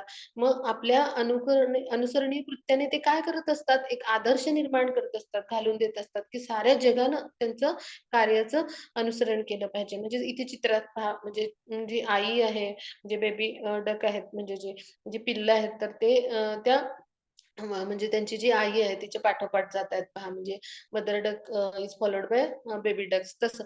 तर मग ह्यातून आपण काय समजून घ्यायचं की म्हणजे जे उत्तम आदर्श जेव्हा घालून देतो एखादा उच्च कोटीचा नेता किंवा एखादा आचार्य किंवा एखादा उच्च कोटीचा क्षत्रिय आता अर्जुनांसारखा, तर त्यांनी काय केलं पाहिजे आपल्या आचरणाने आपण शास्त्रसंमत आचरण केलं पाहिजे आणि त्यानुसार आपलं जे कर्तव्य कर्म आहे त्याचं पालन केलं पाहिजे आणि ते काय आहे अर्जुनाचा यज्ञ काय आहे इथे युद्धभूमीमध्ये अर्जुनाचा यज्ञ म्हणजे काय एखाद्या क्षत्रियासाठी तर त्यानं युद्ध करणं म्हणजे एखाद्या क्षत्रियासाठी त्याला युद्धासाठी बोलावणं केल्यावर किंवा आमंत्रित केल्यावर त्याला ते नाकारता येत नाही. त्याने युद्धासाठी लढलं पाहिजे, उभं राहायला पाहिजे. आणि ते युद्ध करणं म्हणजे त्याचं नियतकर्म आहे किंवा त्याचा यज्ञ आहे आणि तो तू कर दृढ निश्चयाने तू लढ तू आणि ह्यासाठी हे सगळं भगवंत सांगतायत की म्हणजे तुझ्यासारखा उत्तम धनुर्धर किंवा उत्तम योद्धा, उत्तम क्षत्रिय ह्यानं हा आदर्श प्रस्थापित करून दिला पाहिजे की येणारे जे मागचे जे आहेत जे तुझे पुढचे वंशज किंवा पुढचे जे लोक आहेत सामान्य जन त्यांना म्हणजे अनुसरण करण्यायोग्य तुझं असं आदर्श कृती असली पाहिजे आणि ह्यासाठी त्यांनी काय केलं पाहिजे आपलं यज्ञ म्हणजे रणांगणावरती किंवा युद्धभूमीवरती त्याचं म्हणजे जे यज्ञकुंड आहे ते म्हणजे काय आहे तर म्हणजे ती युद्धभूमी आहे आणि तिथला यज्ञ म्हणजे काय तर मनुष्यातून जो बाण सोडतो म्हणजे तो म्हणजे काय त्याचा यज्ञ आहे आणि जो बाण आहे ती म्हणजे काय त्याची यज्ञातली आहुती आहे. असे वेगवेगळे यज्ञ सांगितलेले आहेत. म्हणजे आपले प्रिस्क्राईब ड्युटी आपल्या समर्पित सेवा आहे, की कृष्णांच्या संतुष्टीसाठी म्हणजे यज्ञकुंड आहे त्याला विष्णू मानलंय आणि त्याचं मुख म्हणजे त्याच्यात जी आहुती देतो ते म्हणजे आपलं म्हणजे जे काही आहे तो यज्ञ होतो. म्हणजे तो साकार होतो. मग त्यानुसार अर्जुनाचं यज्ञ म्हणजे काय आहे? तर त्यांनी युद्ध करणं आणि ह्यासाठी भगवंत सांगतात अशा पद्धतीने तू युद्धासाठी दृढनिश्चयाने उठ आणि लढ आणि अशा पद्धतीचा आदर्श प्रस्थापित कर, की जेणेकरून येणारे सामान्य जन तुझं अनुसरण करतील किंवा तुझ्या कृत्यांचं म्हणजे तुझ्या कार्याचं येणारे सामान्य जन अनुसरण करणार आहेत आणि त्यासाठी तू आदर्श प्रस्थापित कर. आता आपण पुढे जाऊया.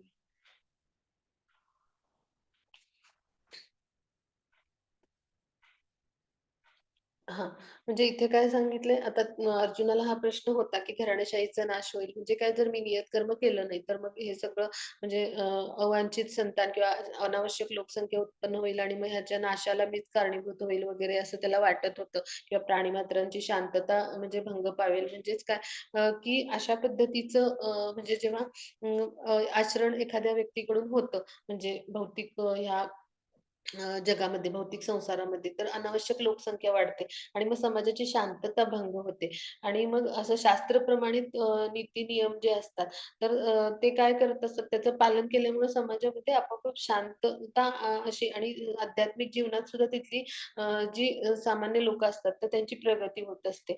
मग भगवान श्रीकृष्णाने सुद्धा पहा, ते जेव्हा मनुष्य रूपात आले, तेव्हा देखील त्यांनी ह्या सगळ्या शास्त्रांच्या विधी-विधानांचं पालन केलं. आणि मग त्यांच्या पद्धतींचं आपण अनुसरण करण्यासाठी त्यांनी हे सगळं मनुष्य अवतारात येऊन म्हणजे त्यांनी ह्याचं पालन केलं सगळ्या शास्त्रातल्या नियमांचं किंवा शास्त्रामधल्या म्हणजे शास्त्रसंमत त्यांनी आचरण केलं आणि आपलं सगळं कर्तव्य कर्म त्यांनी पूर्ण केलं त्यावेळी. म्हणजेच काय की म्हणजे प्रत्यक्षपणे आपले भगवंत काय आहेत म्हणजे पिताच आहेत आपले, हो की नाही? आणि मग प्रत्यक्षपणे त्याचं दायित्व सुद्धा भगवंतांच्याकडेच जातं. म्हणजे काय की नियामक तत्वांची ह्या जेव्हा घसरण होते, तेव्हा भगवंत स्वतः येतात ते सुधारणा करण्यासाठी पृथ्वीवर अवतरित होतात.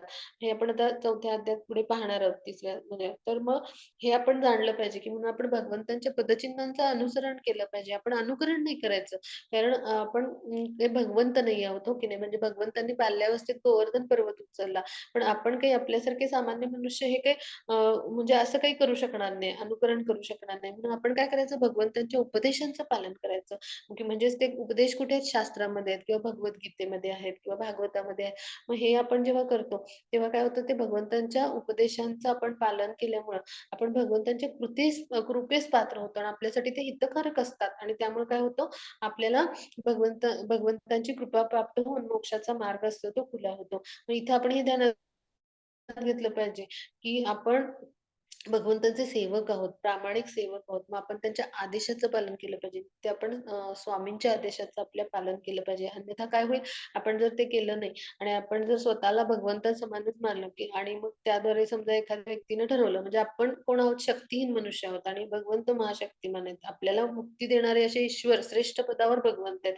पण हे जर आपण नाही समजू शकलो आणि आपण जर म्हटलं, की महान म्हणजे भगवान शंकरांनी महासागराइतकं विष पिलं, मग आपण पण पिऊया, तर ते अवघड होईल नाही का? एखादा थेंब जरी पिला तरी आपला मृत्यू होईल, हो की नाही? म्हणजेच काय आपण अनुकरण नाही करायचं, आपण अनुसरण केलं पाहिजे आणि म्हणून इथे ह्याच्यातून काय शिकायचं आपण? तर अशा ज्या वेगवेगळ्या परंपरा असतात म्हणजे ज्या भौतिक जगाशी संबंधित असणाऱ्या वंश परंपरा किंवा मानवता राष्ट्रीयते ह्याच्याशी संबंधित जी काही आपली कर्तव्य असतात, जेव्हा आपण कृष्ण भावनेमध्ये दृढ होतो ना, तर ही करायचीच आवश्यकता राहत नाही. ह्याच्यातून भगवंतांना काय सांगायचंय? तर तू तुझं कर्तव्य कर्म म्हणजे कृष्ण भावना म्हणजे कृष्ण भावना भावित कर्म म्हणजे काय? माझ्या संतुष्टीसाठी तू युद्ध कर. म्हणजे ती जी कर्म असतात ती म्हणजे ह्या सगळ्या सकाम भौतिक कर्माची म्हणजे एकतर पापदायी किंवा पुण्यदायी प्रक्रिया होतात. म्हणजे फळं जी मिळतात ते चांगली कर्म केली तर पुण्यकर्म होतात. त्याची चांगली फळं मिळतात. चुकीची कृत्य, वाईट कृत्य घडली तर तशी मिळतात फळं. ह्या सगळ्याच्या पलीकडं असं कृष्ण भावना भावित कर्म आहे आणि हेच काय आहे तर परमोच्च कृष्ण भावना आहे किंवा त्याचं परिपूर्ण आहे परिपूर्णत्व आहे. मग अशी जेव्हा आपण कर्म करू म्हणजे भगवंताच्या संतुष्टीसाठी त्यांना लढणं आणि युद्ध करणं हे आवश्यक आहे.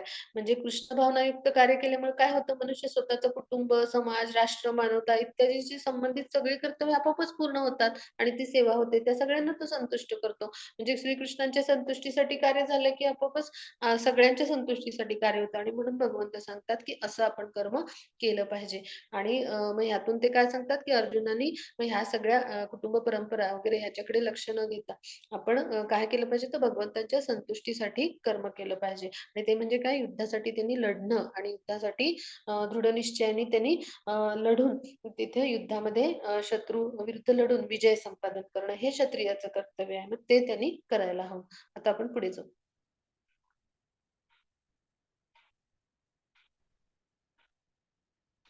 मग त्याची पुढचा श्लोक घेऊया. हां. नियत कर्माच्या फलामध्ये आसक्त असणारे अज्ञानी मनुष्यांचे मन विचलित होऊ नये म्हणून विद्वान व्यक्तीने त्यांना कर्म थांबवण्यास प्रेरित करू नये. याउलट भक्तिभावाने कर्म करून त्याने त्या लोकांना कृष्ण भावनेच्या यथावकाश विकासासाठी सर्व प्रकारच्या कार्यामध्ये युक्त करावे. नियत कर्माच्या फलामध्ये आसक्त असणाऱ्या अज्ञानी मनुष्यांचे मन विचलित होऊ नये म्हणून. याचा अर्थ काय? म्हणजे आपण जेव्हा भौतिक संसारामध्ये आपल्यासारखे जे व्यक्ती असतात, अज्ञानावरच काय असतो, आपण भौतिक संसारामध्ये रमलेलो असतो. आपली प्रत्येक कृती कार्य करत असतो. मग त्यामुळे आपण सकाम कर्म करत असतो आणि त्याच्यातून आपण फळाची अपेक्षा करत असतो. मग आपल्याला अज्ञान असतं, हे काही माहिती नाही आपल्याला कृष्ण भक्तीचं ज्ञान, विज्ञान म्हणून आपलं असं होतं. मग अशा माणसाचं मन एखादा जो विद्वान व्यक्ती आहे, की जो कृष्ण भावनेमध्ये आहे, तर त्यांना विचलित नाही करू नये किंवा त्याला त्या कर्मामध्ये थांबवू नये. तर त्यांनी काय केलं पाहिजे? तर अशा व्यक्तीनी त्याला कर्म थांबवायला नाही प्रेरित करायचं. त्याउलट त्यांना काय करायचं, की आपल्या कृतीनी आपण भक्तियुक्त कर्म करून कृष्णांच्या संतुष्टीसाठी भक्तिभावाने कर्म, की जी त्याची भक्तिमय प्रेममय सेवा असते, ते करून काय केलं पाहिजे? अशा म्हणजे अज्ञानी लोकांसाठी भले ते कर्म सकाम म्हणजे कर्म करत असतील, इंद्रिय तृप्ती झाली, तर त्यांना आदर्श प्रस्थापित केला पाहिजे आणि त्यांना देखील कृष्ण भावनेमध्ये विकास करण्यासाठी किंवा त्यांनाही म्हणजे जे किंवा ज्ञानिक असतात आपल्यासारखे, त्यांना कृष्ण भावनेने विकास करण्यासाठी म्हणजे थोडं थोडं कर्म ते काय म्हणतात तशी प्रगती म्हणजे आपण काल श्लोक आपला होता, की कृष्ण भावनेमध्ये किंवा कृष्णांच्या संतुष्टीसाठी केलेलं थोडंसं स्वल्पमल्पस्य धर्मस्य धर्मस्य त्रायते असं जे श्लोक होता. तर म्हणजे काय, की थोडीशी देखील कृती आपल्याला काय ते हळू भक्तिपथावर किंवा मोक्षपथावर घेऊन येते. तर अशा पद्धतीनं त्यांना एक आदर्श प्रस्थापित केला पाहिजे आणि आपलं स्वतःचं कर्म म्हणजे काय केलं पाहिजे त्यांनी तर कृष्णांच्या संतुष्टीसाठी करून आपल्या कृतीद्वारे, आपल्या आचरणाद्वारे कृष्ण भावनेमध्ये आपण भक्तियुक्त, प्रेमयुक्त सेवा करून आपण अशा सर्व कार्यामध्ये आधी स्वतःला युक्त केलं पाहिजे आणि ते पाहून मग काय हो, की आपण पाहिलं आत्ताच आपल्यासारखे सामान्य जन असतात, ते अनुसरण करत असतात अशा लोकांचं. म्हणजे अशा भक्तिपथावर अग्रेसर असलेल्या किंवा अशा भक्तांचं. मग त्याद्वारे त्यांनी काय केलं पाहिजे, आपली पण कृष्ण भावनेचा विकास पावण्यासाठी असे जेव्हा कर्म करतील ते किंवा अशा कृष्ण भावनेचा आचरण करतील, तेव्हा निश्चित काय आपल्या लोक असतील ते देखील अशा प्रकारच्या कृष्ण भावनेमध्ये किंवा कृष्ण भावनाभावित कर्म करण्यामध्ये किंवा त्याच्या विकासामध्ये आपण देखील अशा विकास कामामध्ये युक्त होऊ. म्हणजेच काय आपण देखील हळू-हळू थोडे-थोडे म्हणजे काय म्हणतो आपण छोटे-छोटे पावलं टाकत आपण म्हणतो ना बेबी स्टेप्स असे कृष्ण भावनेमध्ये युक्त होत राहू. मग आता आपण पुढे जाऊ. मग त्याची पुढचा श्लोक घेऊया. हां, मिथ्या अहंकाराच्या प्रभावाने मोहित झालेला आत्मा स्वतःलाच कर्माचा कर्ता समजतो. पण वास्तविकपणे प्रकृतीच्या 3 गुणांद्वारे कर्मे केली जातात. आता पहा मी मिथ्या अहंकार म्हणून सांगितलं. म्हणजे काय, की आपल्यामध्ये मी भगवंतांचा अंश आहे. म्हणजे हा आहे खरा अहंकार. म्हणजे हा जर आपल्यामध्ये असेल तर ह्याला म्हणायचं, की आवश्यक जो अहंकार म्हणजे जो अहंकार असतो ना, हा शुद्ध अहंकार म्हणू आपण थोडक्यात आवश्यक जो. म्हणजे मी भगवंतांचा जीवात्मक अंश आहे. किंवा मी भगवंतांचा अंश आहे, असं आपल्याला वाटणं ही भावना.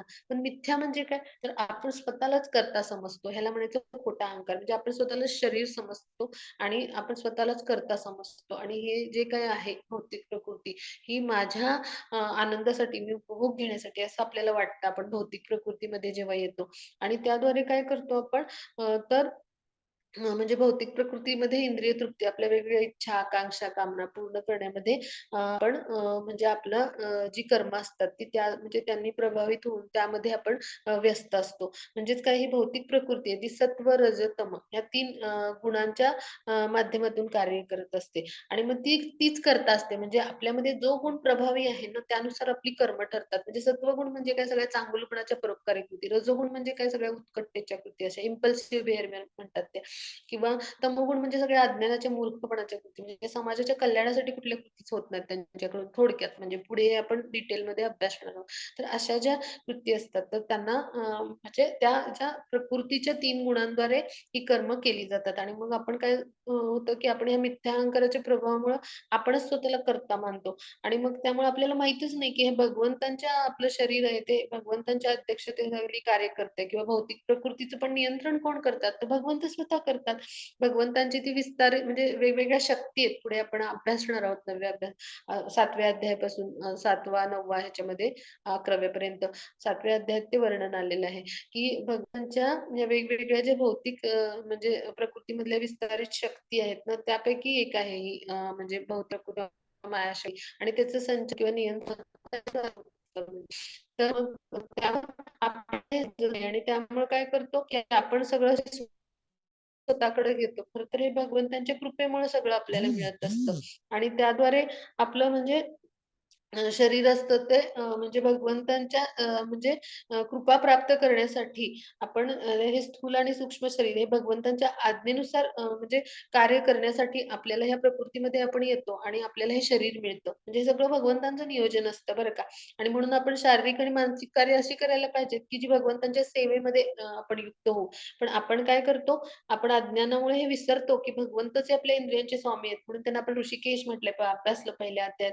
मग इंद्रिय तृप्तीतच आपण वेळ घालवतो म्हणजे आणि त्यामुळे आपण ह्या अशा मिथ्या अहंकाराने मोहित होतो किंवा प्रभावाने मोहित होतो आणि आपण काय करतो आपल्या श्रीकृष्णाशी असलेला आपला जो संबंध आहे त्याचं आपल्याला विस्मरण होतं आणि त्याद्वारे आपल्याकडून अशी कृत्य केली जातात आणि ती 3 गुणांद्वारे घडतात. अर्जुन काय म्हणाला, "हे वृष्णीवंशजा, कशामुळं मनुष्य त्यांची इच्छा नसताना जणू काय बळेच करण्यासाठी प्रेरित होतं. मग ही कृत्य घडतात तरी कशामुळं?" तर अर्जुनाला शंका आहे. मग त्याचं उत्तर पहा आता भगवंत देतात. म्हणजे कशामुळं असं सगळं घडतं, की अशी सगळी कृत्य करावी लागतात मनुष्याला. म्हणजे असं का घडतं? असा प्रश्न अर्जुनाच्या मनात उपस्थित झालाय. म्हणजे आपल्या सामान्यांना कळण्यासाठी हा अर्जुनाने प्रश्न विचारलाय बरं का. म्हणजे भौतिक प्रकृतीशी आपण येतो तेव्हा म्हणजे आपण काय होतो ते भगवंतांचा आपण अंश आहोत. पण आपण मुळात कसे आहोत विशुद्ध चेतना आहोत आणि मग भौतिक कल्मशापासून हे मुक्त असतं बरं का. आणि मग भौतिक जगाच्या पापामध्ये पण आपण प्रभावित होतो. पण जेव्हा आपला भौतिक प्रकृतीशी संग होतो, तेव्हा आपण तिच्या प्रभावाखाली येतो. तिच्या 3 गुणांच्या आणि आपली कर्म व्हायला लागतात तशी. मग ह्या आपली कधी-कधी इच्छा पण नसते आत्मा म्हणून असं आचरण करायची. मग तरी देखील असं का घडतं? म्हणजे एखाद्या जीवाला पाप नाही करायचंय, पण बळेच त्याला पाप करण्यास भाग पाडलं जातं. का म्हणतो, की आपल्या हृदयामध्ये भगवंत आहेत परमात्मा स्वरूपात आणि मग अंतर्यामी परमात्मा थोडीच प्रेरित करतील एखादं पापकर्म करण्यासाठी. बिलकुल नाही.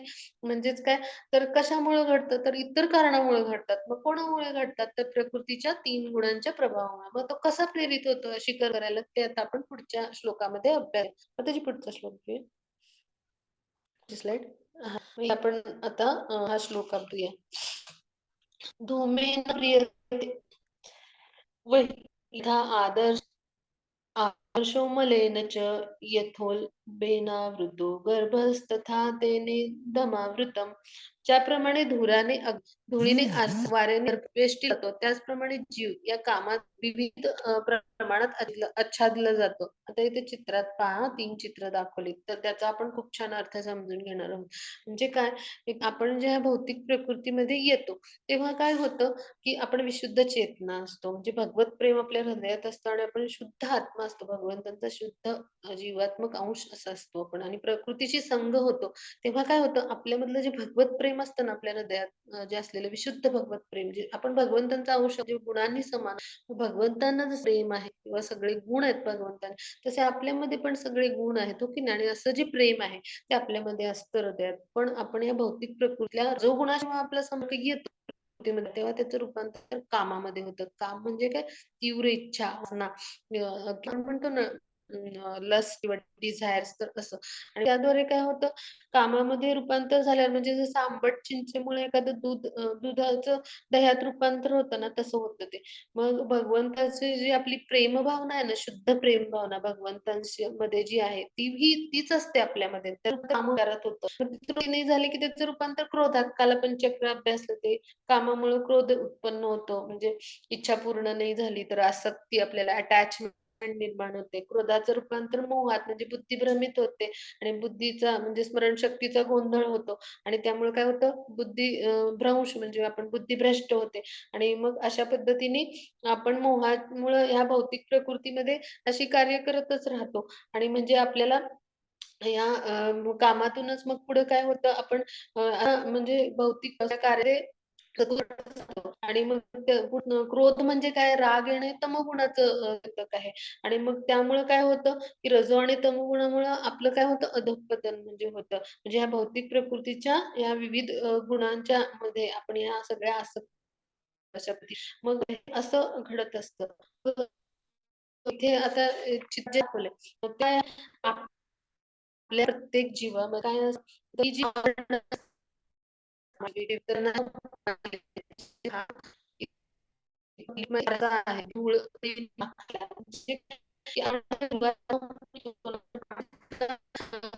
की जे आहे तिथून जाऊया की धूर त्या गाडीचा तर तो धुराने आच्छादित अग्नी आहे म्हणजे तो प्रज्वलित होत नाही. म्हणजे आपल्या अल्पशी जी असते आपल्या हृदयाची तर भगवत प्रेम आणि भक्ती आपल्यामध्ये रत असते ती काच्या आवरणाने आच्छादलेली आहे वेगळ्या तर हा म्हणजे मी सांगते की ह्या तिची हरे कृष्ण त्याद्वारे आपण माताजी. हरे माताजी कृष्ण परत व्हॉइस ब्रेक व्हायला लागलाय आणि ते म्हणतात आवाज ब्रेक हा होतोय. हा हो सांगते मी हा हा. हो, हो सांगते मी. आपण पुन्हा समजून घेऊया, की आपण ह्या भौतिक प्रकृतीमध्ये जेव्हा येतो, तेव्हा काय होतं की अशा कामाच्या वेगवेगळ्या काम म्हणजे काय म्हणतो आपण कामना, वासना, इच्छा, डी प्लस डिझायर ह्यांनी आच्छादलेलं असतं आपलं हृदय थोडक्यात. म्हणजे भौतिक प्रकृतीतल्या कामाशी म्हणजे रजोगुणाशी संघ होऊन आपण प्रेमाचं रूपांतर कामभावनेमध्ये होतं. कामाचं रूपांतर क्रोधात म्हणजे पुढे आपण ते चक्रकाल अभ्यासलं होतं. आणि मग क्रोध हे तमोगुणाचं प्रतीक आहे आणि काम हे रजोगुणाचं आणि अशा पद्धतीने आपण भौतिक प्रकृतीत कर्म करत राहतो आणि ह्याच्यात गुरफटतच जातो आणि त्याद्वारे आपलं पतनच होतं. हां, मग आता इथे आपण हा भाग समजून घेऊया. या उपमा कशासाठी आहे? तर आता आपण समजून घेऊ, की आपल्यामध्ये कृष्ण भावना ही असतेच म्हणजे भगवत प्रेम, भगवत भक्ती असतेच. आपल्या हा नित्य आपण दास आहोत हे आपल्याला असतंच म्हणजे. पण ते कसं असतं ह्या मायेने आच्छादलेलं असतं. या कामामुळे आच्छादलेलं असतं थोडक्यात धुराने. धूर म्हणजे हे कामाचं आच्छादन आहे. आणि खाली अग्नीची चेतना आहे. मग काय होतं कृष्ण भावना एखाद्या प्रमाणित आध्यात्मिक गुरूंच्या संपर्कात आलो किंवा आपण शुद्ध भक्तांच्या सानिध्यात आलो काय होतं तर हा अग्नी पुन्हा प्रज्वलित होतो आणि हा धूर नाहीसा होतो. मग यासाठी ही उपमा वापरली म्हणजेच काय हा प्रारंभिक टप्पा आहे कृष्ण भावनेचा. मग दुसरी उपमा काय आहे तर धुळीने माखलेला हा आरसा आहे. म्हणजे काय, की आरशामध्ये आपलं प्रतिबिंब स्वच्छ दिसेल. कधी दिसेल? जेव्हा ही धूळ नाहीशी होईल. म्हणजे ही धूळ म्हणजे हे आच्छादन म्हणजे काय? तर हे एक प्रकारचं आपल्यावरती हे कामाचं आच्छादन आहे. म्हणजे या विकारांचं, काम विकारांचं आच्छादन आहे, असं म्हटलंय. आणि मग मनरूपी आरशावरची ही धूळ जेव्हा आपण झटकू, तेव्हा आध्यात्मिक मार्गामध्ये आपली ही शुद्धीकरणाची प्रक्रिया सुरू होईल. हो की नाही? हा पुढचा टप्पा आला. म्हणजे काय? आपल्या मनाची स्वच्छता करण्यासाठी आपण काय करायला पाहिजे? मनावरची धूळ झटकण्यासाठी हरिनामाचं संकीर्तन करायला पाहिजे. भगवंतांच्या पवित्र महामंत्राचा आपण जप करायला पाहिजे. आणि मग आच्छादलेला हा गर्भ आहे. याचं उदाहरण कशासाठी आहे? तर आपली असहाय्य परिस्थिती म्हणजे पहा 9 महिने गर्भामध्ये गर्भ असा असतो आणि त्याला ना हालचाल करता येते ना बाहेर पडता येतं काहीच नाही. म्हणजे त्या छोट्याशाच खोलीमध्ये थोडक्यात छोटीशी जी त्याच्यासाठी खोली बनलेली असते ती गर्भपिशवीमध्ये. तर त्याच्यामध्येच तो असहाय्यपणे असतो तिथे. म्हणजे त्याची असहाय्य स्थिती हे त्याचं उदाहरण आहे. म्हणजे असहाय्यता म्हणजे गर्भाशयातील मुलं इतकं असहाय्य असतं, की त्याला पूर्ण वाढ झाल्यावर हालचाल पण करता येत नाही पहा. मग जीवनाच्या म्हणजे ह्या स्थितीची तुलना वृक्षांशी केली आहे. म्हणजे वृक्ष सुद्धा जीव आहेत बरं का, लिव्हिंग बीइंग म्हणतो आपण त्यांना. पण ते अत्यंत कामावर म्हणजे बहुप्रसव असतात वृक्ष, आहे की नाही? फळं, बीज त्यांना भरपूर येतात. मग त्यांना म्हणून जीवनाच्या अशा स्थितीत ठेवण्यात येतं, की ते जवळ चेतनाशून्यच असतात बरं. आणि आच्छादित आरशाची तुलना कोणाशी केली? पशु-पक्ष्यांशी केली. म्हणजे पशु-पक्षी हे मनुष्य आहेत, तर त्यांची धुराने आच्छादित म्हणजे आरशांची आच्छादित जशी म्हणजे आरशावर आच्छादित जशी धूळ असते, तसं त्यांचं जीवन असतं म्हणजे. आणि धुराने आच्छादित अग्नीची तुलना मानवी जीवनाशी केली आहे. म्हणजे मनुष्य जीवनामध्ये आत्मा काय करतो, अल्पशा प्रमाणात तो कृष्ण भावनेची पुनर्जागृती करू शकतो. पण जर त्याला अधिक प्रगती करायची असेल, तर काय करायला लागेल? तर त्याचा जीवनामध्ये आध्यात्मिक अग्नीची त्यानं पुन्हा म्हणजे तो अग्नी प्रज्वलित करायला पाहिजे आणि ह्यासाठी काय पाहिजे आपल्याला? तर आध्यात्मिक जे प्रमाणित गुरु असतात, प्रमाणित भगवंतांचे ते प्रामाणिक प्रतिनिधीच असतात. म्हणजे गुप्त प्रतिनिधी म्हटले. भगवंत आणि त्यांना अभिन्नच समजलं गेलंय. मग असे जे असतात प्रमाणित आध्यात्मिक गुरु, त्यांच्या आपण आश्रयाखाली म्हणजे साधू, शास्त्र आणि गुरु यांच्या आश्रयाखाली आपण गेलं पाहिजे. शास्त्र म्हणजे हे सगळे भगवद्गीता, भागवतातील उपदेश. साधू म्हणजे ह्या व्यक्तीला साधू म्हटलंय, की जो कृष्ण भावनाभावित आहे आणि जो आपण स्थितधीर मुनी म्हणतो ना साधू, म्हणजे ज्यांनी सगळे त्याचे जे इंद्रिय संयमित केलेत म्हणजे अधू असे केलेत ते असे थोडक्यात अर्थ. तर अशा लोकांच्या आपण शुद्ध भक्तांच्या थोडक्यात म्हणजे मार्गदर्शनाखाली आपण आलं पाहिजे आणि त्यानुसार आपण ही कृष्ण भावनेमध्ये म्हणजे त्याच्या अनुकरण किंवा अनुशीलनाद्वारे आपण आपला जो कामरूपी शत्रू आहे ह्याच्यावर विजय मिळवला पाहिजे. म्हणजेच आपण कृष्ण भावनेमध्ये दृढ झालं पाहिजे. मोक्षपथावर जाण्यासाठी भक्तिमय, प्रेममय सेवेचे, कृष्ण भावनाभावित कार्य करण्याचे प्रयत्न केले पाहिजेत. आता आपण पुढे जाऊया. हां. ज्याप्रमाणे धुराने अग्नी, धुळीने आरसा आणि वारेने गर्भ वेष्टीला जातो, त्याप्रमाणे जीव या कामाद्वारे विविध प्रमाणात आच्छादला जातो. जसं मी सांगितलं, की ह्या पशु योनींसाठी म्हणजे तो आरसा हे चित्र आहे. किंवा झाडासाठी इथे म्हणजे झाडासाठी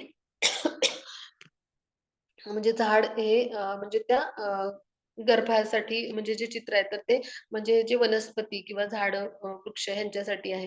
किंवा जो मनुष्य आहे, तर त्याच्यासाठी अग्नी आणि धूर यांची उपमा दिली आहे. तर अशा पद्धतीने तो कामाद्वारे व्यापला किंवा आच्छादित जातो आणि म्हणून आपण काय केलं पाहिजे, कृष्ण भावनेचा जो अग्नी आहे, तर तो प्रज्वलित केला पाहिजे. म्हणजे हरिनाम संकीर्तन भगवंतांच्या भक्तिमय, प्रेममय सेवेची सुरुवात कशाने होते? तर संकीर्तन यज्ञाने. म्हणजे आपण भगवंताच्या पवित्र नामाचा जप केला पाहिजे. भगवंतांना अर्पण केलेला प्रसाद ग्रहण केला पाहिजे आणि नवविध भक्तीचे आपण प्रयत्न केले पाहिजेत. म्हणजे काय? तर वेगवेगळे 9 प्रकार आहेत भक्तीचे. तर त्यामध्ये पहिल्यांदा श्रवण म्हणजे कथा, लीला, भगवंतांचं संकीर्तन, पवित्र महामंत्राचा जप आपण ऐकला पाहिजे. त्यानंतर दुसरा प्रकार म्हणजे काय? की कीर्तन म्हणजे भगवंताच्या पवित्र महामंत्राचा जप केला पाहिजे आपण. गाणं त्याला म्हणायचं संकीर्तन आपण जो जप गात होतो आणि जप करायला म्हणायचं जपयज्ञ.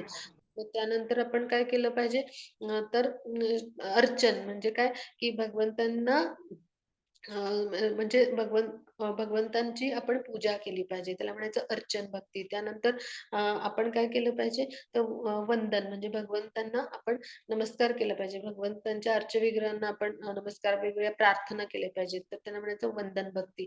त्यानंतर आपण स्मरण म्हणजे भगवंतांच्या श्यामसुंदर रूपाचं, भगवान रूपाचं स्मरण केलं पाहिजे. अर्चविग्रहांचं स्मरण केलं पाहिजे. कथा, लीला, उपदेशांचं स्मरण आपण करू शकतो. तर अशा पद्धतीने आपण स्मरण ह्याला स्मरण भक्ती म्हणायचं. त्यानंतर दास्य भक्ती म्हणजे हनुमंतांनी जी केली भगवंतांची, तर त्यांचा नित्य दास आहोत आपण समजून भगवंतांच्या संतुष्टीसाठी कार्य त्याला म्हणायचं दास्य भक्ती. साख्य भक्ती म्हणजे काय? तर सख्य भक्ती म्हणजे तर त्याला म्हणायचं की जसं अर्जुन आणि श्रीकृष्ण हे सखा होते. म्हणजे अर्जुनाने भगवंतांना सखा मानलं, मित्र मानलं किंवा सुदामा आणि श्रीकृष्ण यांचं नातं. तर अशा पद्धतीने मित्रत्वाच्या नात्याने भगवंतांना समजून त्याद्वारे त्यांची भक्तिमय, प्रेममय सेवा करणं. मग ह्याला म्हणायचं सांख्य भक्ती आणि त्यानंतर काय आत्मनिवेदन म्हणजे काय, की आपण पूर्णपणे शरण जायचं. भगवंतांचे जे प्रमाणित आध्यात्मिक गुरु आहेत, तर ते भगवंतांचे प्रतिनिधी असतात, प्रमाणित प्रतिनिधी असतात, प्रामाणिक प्रतिनिधी असतात किंवा त्यांना गुप्त प्रतिनिधी म्हणतात. भगवंतापासून त्यांना अभिन्न मानलेलं नाही.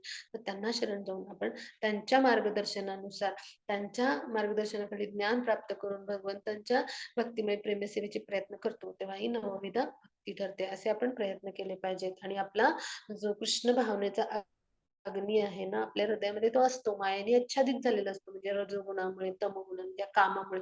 तर तो आपण पुन्हा प्रज्वलित केला पाहिजे. म्हणून हे भरतर्षभ अर्जुना, इंद्रियांचे नियमन करून पापाच्या या महान प्रतीकांचा प्रारंभीच निग्रह कर आणि आत्मसाक्षात्काराच्या ज्ञानाचा विनाश करणाऱ्या या कामाचा वध कर. म्हणजे काय, की म्हणून इथे अर्जुनाला काय सांगतात, तर तू इंद्रियांचं नियमन करून म्हणजेच काय, की तुझी जे इंद्रियांचं नियमन करून पापाच्या महान प्रतीक म्हणजे कोण हा काम आहे अशा पद्धतीचा म्हणजे त्याला हे आसक्ती निर्माण झाली म्हणजे थोडक्यात काय की त्याची वैयक्तिक आसक्ती होती म्हणजे एखाद्या सज्जन अहिंसक असणं हे समाजामध्ये ठीक आहे पण वैयक्तिक आसक्तीपोटी एखाद्या क्षत्रियाने अहिंसक होणं म्हणजे काय झालं तर तो इंद्रिय तृप्तीसाठी केला गेलेला विचार असेल स्वतःला करता समजून हो की नाही आणि म्हणून तू ह्या सगळ्या पापाच्या महान प्रतीकांचा म्हणजे हा कामच आहे एक प्रकारे याचा निग्रह कर म्हणजे ह्यांचा त्याग कर आणि त्याद्वारे आत्मसाक्षात्काराच्या ज्ञानाचा विनाश करणारा म्हणजे काय की आत्मसाक्षात्काराचं ज्ञान म्हणजे काय तर मी शरीर नसून आत्मा आहे आणि मी काय केलं पाहिजे भगवंतांच्या संतुष्टीसाठी कार्य केलं पाहिजे हे ज्ञान म्हणजे खरं ज्ञान आहे आत्मसाक्षात्काराचं आणि मग ह्याचा विनाश करणारा कोण आहे काम आहे मग त्याचा तू काय कर म्हणजे वध कर म्हणजे नाश करून टाकते आणि विज्ञान म्हणजेच काय की आत्म्याची स्वरूपस्थिती आणि आपली स्वरूपस्थिती परमात्म्याशी असलेलं आपलं स्वरूप जाणणं म्हणजेच काय आपण भगवंतांचे नित्य दास आहोत किंवा अंश आहोत आणि आपण त्यांची सेवा केली पाहिजे. त्यांच्या संतुष्टीसाठी कार्य केलं पाहिजे. ह्यालाच काय म्हणतात? भगवंतांची सेवा आपण करणं आणि त्याद्वारे भगवंतांचं म्हणजे आपलं स्वरूप काय? भगवंतांचे नित्य दास आहोत आणि भगवंत आपले कोण आहेत? नित्य स्वामी आहेत. ही स्वरूपस्थिती जाणणं. ह्यालाच म्हणायचं आपण कृष्ण भक्तीचं विज्ञान जाणून घेणं आणि मग भगवंतांची सेवा ह्यालाच कृष्ण भावना म्हटलंय आणि म्हणून आपण काय केलं पाहिजे कृष्णांच्या संतुष्टीसाठी कार्य करण्यासाठी अशा पद्धतीने साक्षात्काराच्या या विज्ञानामध्ये प्रगत होण्यासाठी ह्या ज्ञानाद्वारे आपण जे संपादन केलंय ह्या कामाचा आपण वध केला पाहिजे तो त्यागला पाहिजे नष्ट केला पाहिजे आपली इंद्रिय संयमित करून आपण काय केलं पाहिजे युद्धासाठी उभं राहिलं पाहिजे दृढ निश्चयाने उभं राहून आपण लढलं पाहिजे हे अर्जुनाचं कर्तव्य आहे क्षत्रिय म्हणून आणि ते तू कर असं ते त्याला सांगतात आणि भरतर्षभ असे त्याला प्रेरित करण्यासाठी म्हणजे त्यांनी संबोधन वापरलंय मग आता पुढे जाऊ आपण आता पुढचा श्लोक बघूया आपण इंद्रियाणी पराण्याहुर इंद्रियेभ्य परम मनस मनस मनसस्तु परा बुद्धिर यो बुद्धे परस्ततु सहा तर याचा अर्थ काय की कार्य करणारी इंद्रिय जड प्रकृतीपेक्षा श्रेष्ठ आहेत. मन इंद्रियांपेक्षा श्रेष्ठ आहे आणि मनापेक्षा श्रेष्ठ ही काय आहे तर बुद्धी आहे आणि बुद्धीपेक्षा श्रेष्ठ हा आत्मा आहे. तर आता आपण समजून घेऊया, की आपलं जे म्हणजे हे जे शरीर आहे ना आपलं त्याला जड प्रकृती म्हटले म्हणजे ह्याच्यामध्ये पेशी आपल्या सगळ्या आहेत किंवा हाडं आहेत किंवा सगळं जे आपलं मांस आहे हे सगळं मिळून काय स्थूल शरीर ह्याला म्हणले जड प्रकृती बरं का आणि म्हणजे हे भौतिक शरीर आहे म्हणून त्याला जड प्रकृती म्हणतात. किंवा अपराशक्ती म्हणजे भगवंतांची जी आहे तर ते म्हणजे आपलं शरीर आणि मग म्हणजे ह्याच्यापेक्षा आपली कर्म करणारी म्हणजे स्पेशलायझिस म्हणजे कोण आहेत इंद्रिय आहेत म्हणजे तर ती अशी कशी आहेत अजून प्रगत आहेत ना ह्या सगळ्या ऊती पेशींपेक्षा म्हणून त्यांना इंद्रिय म्हणतो आपण आणि मग ह्याच्यापेक्षा काय श्रेष्ठ तर आपलं त्यातलं श्रेष्ठ सगळ्या इंद्रियामधलं श्रेष्ठ असं काय आपलं मन आहे आणि मनापेक्षा पण म्हणजे ह्या मन या इंद्रियापेक्षा श्रेष्ठ आहे तर मनापेक्षा अजून श्रेष्ठ काय तर बुद्धी आहे आणि बुद्धीपेक्षा अजून श्रेष्ठ काय आहे तर आपला आत्मा आहे मग असा हा क्रम आहे जर मग असं असेल तर आपण काय करायला पाहिजे तर आपल्याला आत्मा आपल्याला भगवंतांच्या ठायी युक्त करायला पाहिजे ह्या भौतिक जी क्रिया आहेत म्हणजे ज्या भौतिक इंद्रिय तृप्तीच्या तर यांची ह्या क्रिया आपण थांबवल्या म्हणजे समजा इंद्रिय तृप्तीच्या तर त्यांनी सगळं काही होईल का तर नाही तर आपण काय केलं पाहिजे तर आपला आत्मा जेव्हा भगवंतांच्या ठायी युक्त करू तेव्हा आपली बुद्धी मन आणि इंद्रिय निश्चितच भगवंतांच्या ठायी युक्त होतील हो की नाही आणि मग आता आत्मा आपल्याला भगवंतांच्या ठायी युक्त करायचा म्हणजे काय करायचं मग आपण तर आपली जी बुद्धी आहे तिने ज्ञान घेतलं पाहिजे आणि तिने समजून घेतलं पाहिजे की आपल्या आत्म्याची स्वरूपस्थिती जाणली पाहिजे म्हणजे आपण भगवंतांचे नित्य अंश आहोत भगवंतांचे आपण नित्य सेवक आहोत आणि भगवंतांचे आपण जीवात्मक अंश आहोत हे जेव्हा मनाला उलगड होतं तेव्हा आपण काय करू भगवंतांशी आपलं नातं समजून घेऊन जे विसरलंय आपलं आणि ते आपण त्याचा आपण पुन्हा जागृती करू त्या नात्याची स्मरण होईल आपल्याला आणि मग कृष्ण भावनेमध्ये आपण ते निमग्न करू हो की नाही आणि मग ह्या सगळ्या समस्येचाच उलगडा होईल आपल्या म्हणजे काय की आपण भगवंताची म्हणजे आपण जरी कर्म करायचं त्यागलं समजा शरीराने म्हणजे आपलं मन सतत कार्यच करत असतं ना म्हणजे ते स्वप्नात पण बघतच असतं सगळ्या कृती म्हणजे मन कधी थांबतच नाही आपल्या त्याचं कार्यच आहे मनाचं कार्यच आहे म्हणजे विचार करणं कल्पना करणं अनुभव करणं आणि त्याच्याकडे गत अनुभवांचा साठा असतो म्हटल्यावर आपण काय करायला पाहिजे आपलं जर बुद्धी आपण भगवंतांच्या ठायी केंद्रित केली म्हणजे बुद्धीने हे ज्ञान घेतलं सगळं भगवंतांच्या विषयीचे आणि मग बुद्धीचं पोषण केलं. तर बुद्धीचं पोषण कोण करतात? तर हे सगळे भगवद्गीतेतील, भागवतातील उपदेश किंवा भगवंताच्या पवित्र महामंत्राचा जप आणि भगवंतांच्या म्हणजे वेगवेगळ्या नवविधा भक्तीने आपण भक्तिमय, प्रेममय सेवा केली किंवा भगवंतांच्या अर्चविग्रहांची सेवा केली. जसं मी म्हटलं आपण मंदिरामध्ये गेलो, वेगवेगळ्या सेवा दिल्या. काल अमरीश महाराजांची गोष्ट. तर ह्यामुळे काय होतं आपल्या बुद्धीचं पोषण होतं आणि बुद्धीचं जेव्हा पोषण होतं, बुद्धी जेव्हा बलवान होते, तेव्हा ती काय करते आपल्या ते ज्ञानयुक्त म्हणजे ज्ञानाने युक्त अशी बुद्धी काय करते आपले मन आणि आपल्या इंद्रियांना संयमित ठेवते आणि मग त्याद्वारे काय होतं, आपला जो आत्मा असतो तो सुखी आणि समाधानी होतो. म्हणजेच काय, आपण जेव्हा आध्यात्मिक स्तरावर कार्य करतो, तेव्हा आपल्या शारीरिक स्तर, त्यानंतर आपण काय काल अभ्यासलं इंद्रिय स्तर. म्हणजे इंद्रिय स्तराला आपण काय म्हणू शारीरिक स्तर म्हणजे फिजिकल, तर इंद्रिय स्तर म्हणजे काय आपला तर आपले त्याला आपण मन मन इंद्रियामध्ये येतं. तर आपण तिथे सायकॉलॉजिकल किंवा मेंटल म्हणू तो आस्पेक्ट असतो किंवा मानसिक स्तर म्हणजे आपल्या भावना म्हणजे इमोशन्स आणि बौद्धिक म्हणजे इंटेलेक्चुअल आणि आध्यात्मिक स्तर म्हणजे स्पिरिच्युअल लेव्हलवर जेव्हा त्या स्तरावर कृती होतात ना, तेव्हा आपोआपच या स्तरावर संतुष्ट होतात. म्हणजे झाडाच्या मुळाला पाणी घातलं की कसं सगळ्या पाना-फुलांना जातं तसंच आहे. पण आपल्या भौतिक प्रकृतीमध्ये काय होतं, या 3 स्तरावरच कार्य होत असतं. शारीरिक, इंद्रिय आणि मानसिक. म्हणून आपण आपल्या आत्म्याची स्वरूप स्थिती, आपण कोण आहोत, आपलं कर्म काय, जे वेदांचं उद्दिष्ट आहे, की म्हणजे काय, की आपल्याला जिज्ञासा पाहिजे ही सगळी आणि आपण इथे कशासाठी आलो आहोत.